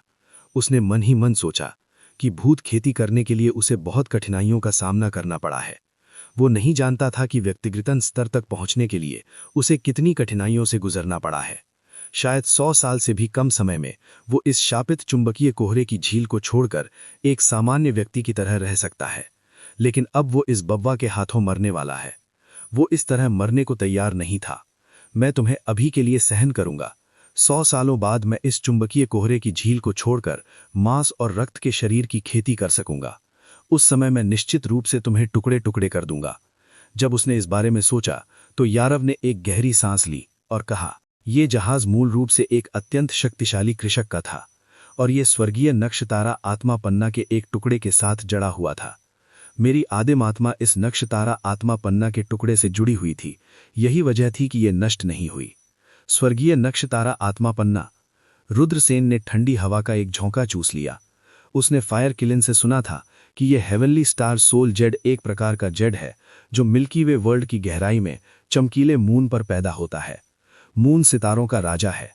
मून की शक्ति किसी की आत्मा को मजबूत करने के लिए सबसे उपयुक्त ऊर्जा है, लेकिन साधक अपनी ताकत बढ़ाने के लिए मून की शक्ति को अवशोषित नहीं कर सकते। हालांकि ये कहा जाता है कि कुछ स्वर्गीय खजाने मून की शक्ति को अवशोषित कर सकते हैं, जैसे कि स्वर्गीय स्टार सोल जेड जो केवल मून पर पैदा होता है। स्वर्गीय स्टार सोल जेड मून की शक्ति से बना होता है और मून की शक्ति को अवशोषित कर सकता है। यदि किसी किसान का भौतिक शरीर मर जाता है तो वे अपनी आत्मा को स्वर्गीय स्टार सोल जेड से जोड़ सकते हैं और जीवित रह सकते हैं। हालांकि स्वर्गीय स्टार सोल जेड एक अत्यंत दुर्लभ खजाना है। फायर किलिन ने पास्ट में कई जगहों पर खोज की थी, लेकिन वो इसे खोज नहीं पाया था। रुद्रसेन ने कहा, the heavenly star soul jade वास्तव में अच्छी चीज है। मैंने इसे पहले कभी नहीं देखा। मुझे एक नजर डालने दो। अच्छा, बहुत दूर मत जाओ, यारव ने उदासीनता से कहा। रुद्रसेन ने ठंडे स्वर में कहा, क्या मैं इसे देख भी नहीं सकता? यदि आप एहसान की सराहना करना नहीं जानते हैं तो मुझे इसे स्वयं करना होगा। आप स्पष्ट रूप से मेरी स्वर्गीय स्टार सोल जेड को चुराने की कोशिश कर रहे हैं। यह खजाना मेरे लिए बेहद महत्वपूर्ण है। मैं इसे आपको देने के बजाय इस झील में आपके साथ मरना पसंद करूंगा, यारव ने चमकर कहा। यारव ने क्रूरता से कहा। वो रुद्रसेन के खिलाफ लड़ना चाहते थे। मेरे साथ मरो? आप अभी भी उस स्थिति को नहीं समझते हैं जिसमें आप हैं। भले ही तुम मेरे साथ मरना चाहते हो, क्या तुम्हारे पास ऐसा करने की क्षमता है? मैं तुम्हें नियंत्रित करने के लिए अपनी स्वर्गीय लपटों का उपयोग करूंगा और एक बार जब हम किनारे पर पहुंच जाएंगे तो मैं तुम्हें मार डालूंगा। यदि तुम मुझ पर विश्वास नहीं करते हो तो हम मौत से लड़ सकते हैं और देख सकते हैं कि कौन विजयी होगा। रुद्रसेन ने उपहास किया। आप? घृणित! यारव गुस्से में उड़ गया। रुद्रसेन ने उपहास किया। एक राक्षस जो बिना पलक झपकाए मारता है मुझे नीच कह रहा है? यह सबसे मजेदार मजाक है जो मैंने कभी सुना है। क्या आपको लगता है कि आप निश्चित रूप से जीतेंगे? लेकिन अगर मैं आत्मा विघटन तकनीक का उपयोग करता हूं तो मेरी आत्मा नष्ट हो जाएगी और जहाज भी नष्ट हो जाएगा। उस समय हम दोनों झील में मर जाएंगे, यारव ने जमकर कहा। आत्मा विघटन तकनीक?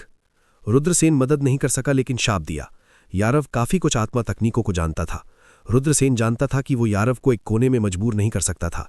यदि यारव वास्तव में उसके साथ मरना चाहता था तो उसके पास रोने के अलावा कोई विकल्प नहीं होता। रुद्रसेन ने कहा, चलो एक समझौता करते हैं। क्या हम? ये क्या है? यारव ने पूछा। हम स्वर्गीय स्टार सोल जेड को आधे में विभाजित करेंगे। ये आपके लिए अच्छा होगा, मेरे लिए अच्छा होगा, सभी के लिए अच्छा होगा। इसके बारे में क्या ख्याल है? रुद्रसेन ने कहा। आप स्वप्न देखें। यारव भींचे हुए दांतों से दहाड़ने लगा। उसे अभी भी अपनी आत्मा को मजबूत करने के लिए स्वर्गीय स्टार सोल जेड की आवश्यकता थी। यदि वो इसका आधा हिस्सा रुद्रसेन को दे देता तो ये उसके जीवन के लिए मांगने के समान होता। रुद्रसेन ने उदासीनता से कहा, तो आप कह रहे हैं कि आप मुझे स्वर्गीय स्टार सोल जेड के आधे टुकड़े के लिए मौत से लड़ना चाहते हैं? क्या यह वास्तव में आवश्यक है? क्या यह सेलेस्टियल सोल जेड का सिर्फ आधा टुकड़ा नहीं है? भले ही आप इसका आधा हिस्सा खो दें, शेष आधा अभी भी आपकी खेती को तेजी से बढ़ने देगा। यदि तुम मुझसे मृत्यु तक लड़ोगे तो तुम्हारा शरीर और आत्मा नष्ट हो जाएगी। उन सभी कठिनाइयों के बारे में सोचिए जिनसे आप पिछले 300 वर्षों से गुजरे हैं और जहां आप अभी हैं वहां तक पहुंचने के लिए क्या यह मेरे लायक है कि मैं सेलेस्टियल सोल जेड के आधे टुकड़े के लिए मौत से लड़ूं? असुर घोस्ट फेस चुप हो गया। उसकी अभिव्यक्ति बेहद उत्सुक थी। उसे सेलेस्टियल सोल जेड का आधा टुकड़ा सौंपने के लिए कहने से उसे बहुत दुख हुआ था। हालांकि जब उन्होंने रुद्रसेन के शब्दों के बारे में सोचा तो वे बहुत मायने रखते थे। जब उन्होंने उन सभी कठिनाइयों के बारे में सोचा जो वे पिछले 300 वर्षों से गुजरे थे, यदि उनका शरीर और आत्मा नष्ट हो गई होती तो क्या पिछले 300 वर्षों में उन्होंने जो कठिनाइयां झेली थीं क्या वे व्यर्थ नहीं होती? असुर घोस्ट फेस ने अपने दांत पीस लिए। मैं आप पर कैसे भरोसा कर सकता हूं? अगर मैं आपको सेलेस्टियल सोल जेट देता हूं और आप मुझे मारने के लिए मैग्नेटिक फॉग लेक पार करते हैं तो मुझे क्या करना चाहिए? क्या मैं एक दयनीय मौत नहीं मरूंगा? इसमें कोई आश्चर्य की बात नहीं थी कि असुर घोस्ट फेस इस तरह से सोचता होगा। रुद्रसेन उनके लिए बहुत ज्यादा खतरा थे। मैग्नेटिक फॉग लेक में रुद्रसेन अपने शरीर के विघटित होने के बारे में चिंतित थे, इसलिए उन्होंने मौत तक उनसे लड़ाई नहीं की थी। अब जबकि वे जमीन पर थे तो उनकी सारी चिंताएं दूर हो गई थीं। वो असुर घोस्ट फेस को मार सकता था जैसे वो चाहता था। रुद्रसेन ने कहा, मैं शपथ ले सकता हूं, तुम क्या सोचते हो? ठीक है, तो एक शपथ लो। असुर घोस्ट फेस की आंखें अचानक चमक उठीं। कास्टकरों ने शायद ही शपथ ली थी। यदि वे शपथ तोड़ते हैं तो उन्हें शपथ से प्रतिक्रिया का सामना करना पड़ता है। आसमान आमतौर पर हजारों मील तक साफ रहता था, लेकिन गड़गड़ाहट और बिजली कड़क रही थी। क्यों? ऐसा इसलिए था क्योंकि कुछ कास्टकरों ने शपथ तोड़ी और बिजली गिरने से उनकी मौत हो गई। रुद्रसेन ने मुस्कुराते हुए कहा, ओह ठीक है, सेलेस्टियल सोल जेट के अलावा मुझे कुछ और चाहिए। मुझे नहीं लगता कि आप इसके साथ कंजूस होंगे। रुद्रसेन की बातें सुनकर असुर घोस्ट फेस तुरंत अंधकार में छा गया। उसने धीमी आवाज में कहा, बच्चे रुको, क्या तुमने अभी तक किया? कृपया ऐसा ना कहें, मैंने केवल एक अनुरोध किया है। आप इसे अनंत कैसे कह सकते हैं? मुझे लगता है कि कम से कम 3 अनुरोध करने के बाद ही आपको उस शब्द का उपयोग करना चाहिए। रुद्रसेन ने गंभीरता से कहा। PFT। डेजी जो बगल में खड़ा था खुश था। उसने मन ही मन सोचा, युवा मास्टर बहुत शरारती हैं, इस बार ये भूत कृषि मौत के घाट उतर जाएगा, है ना? यारव वास्तव में रुद्रसेन से नाराज था। वो वास्तव में रुद्रसेन को 1000 टुकड़े करना चाहता था, फिर रुद्रसेन के शरीर से काटे गए सभी मांस को खाए, उसकी आत्मा का खून पिए और रुद्रसेन की आत्मा को गुलाम बनाए। लेकिन वो अभी के लिए इसके बारे में सोच सकता था। यारव ने गुस्से में कहा, तुम इतने बेशर्म नहीं हो सकते। रुद्रसेन ने कहा, मैं बेशर्म कैसे हूं? मैं सिर्फ अपना अनुरोध बता रहा हूं। जहां तक आप सहमत हैं या नहीं, ये आप पर निर्भर करता है। यारव ने अपने क्रोध और उदासी को दबाया और कहा, मुझे बताओ तुम्हारा क्या अनुरोध है? तुमने मुझ पर एक छोटे आत्मा वाले व्यक्ति के साथ हमला किया। ये एक बहुत अच्छी आत्मा तकनीक है, मुझे ये आत्मा तकनीक सिखाओ। रुद्रसेन ने कहा, मैं? यारव को रुद्रसेन को थप्पड़ मारकर हत्या करने की इच्छा हुई। लघु आत्मा संचालित तलवार सिर्फ एक बहुत अच्छी आत्मा गुप्त तकनीक से कहीं ज्यादा थी। इसे एक शीर्ष स्तरीय आत्मा गुप्त तकनीक माना जा सकता था। कई शीर्ष स्तरीय ऑर्गेनाइजेशन भी इतनी शक्तिशाली आत्मा गुप्त तकनीक का उत्पादन नहीं कर सकते थे। लेकिन अब इस बबुए के मुंह से तलवार धारण करने वाली लघु आत्मा की इस शक्तिशाली आत्मा गुप्त तकनीक को सिर्फ बुरा नहीं के रूप में वर्णित किया गया। यारव की अभिव्यक्ति उदास थी। उन्होंने सोचा कि क्या उन्हें रुद्रसेन को खेती करने के लिए तलवार चलाने वाली लघु आत्मा की एक अपूर्ण प्रति देनी चाहिए। यदि वो तलवार चलाने वाली लघु आत्मा की एक अपूर्ण प्रति का कल्टीवेशन करता है तो रुद्रसेन ची विचलन से पीड़ित हो सकता है और मर सकता है। यारव तुरंत भयानक रूप से हंसने लगा, लेकिन उसी समय रुद्रसेन की आवाज सुनाई दी, ये एक उचित समझौता है। लघु आत्मा चलाने वाली तलवार की अपूर्ण प्रति के साथ मुझे बहलाने की कोशिश मत करना। मैं भी एक आत्मा गुप्त तकनीक विकसित करता हूं, इसलिए मुझे विश्वास है कि मुझे आत्मा गुप्त तकनीकों की कुछ हद तक समझ है। यदि तुम मुझे लघु आत्मा चलाने वाली तलवार की अपूर्ण प्रति के साथ बहलाने की कोशिश करते हो तो ये पारस्परिक लाभ का ये उचित समझौता विफल हो जाएगा। मेरे पास तुम्हें छुटकारा पाने के अलावा कोई विकल्प नहीं होगा। किसने तुमसे कहा कि मुझे बहलाने की कोशिश करो? बेशक यदि तुमने ऐसा नहीं किया होता तो हम अभी भी अच्छे दोस्त होते। अगर आपको ये कहानी पसंद आई हो तो लाइक, शेयर और सब्सक्राइब जरूर करें मेरे channel Mukul the story teller को। और नीचे कमेंट करके बताइए कि आपको अगली कहानी किस विषय पर चाहिए। मिलते हैं अगली कहानी में। धन्यवाद।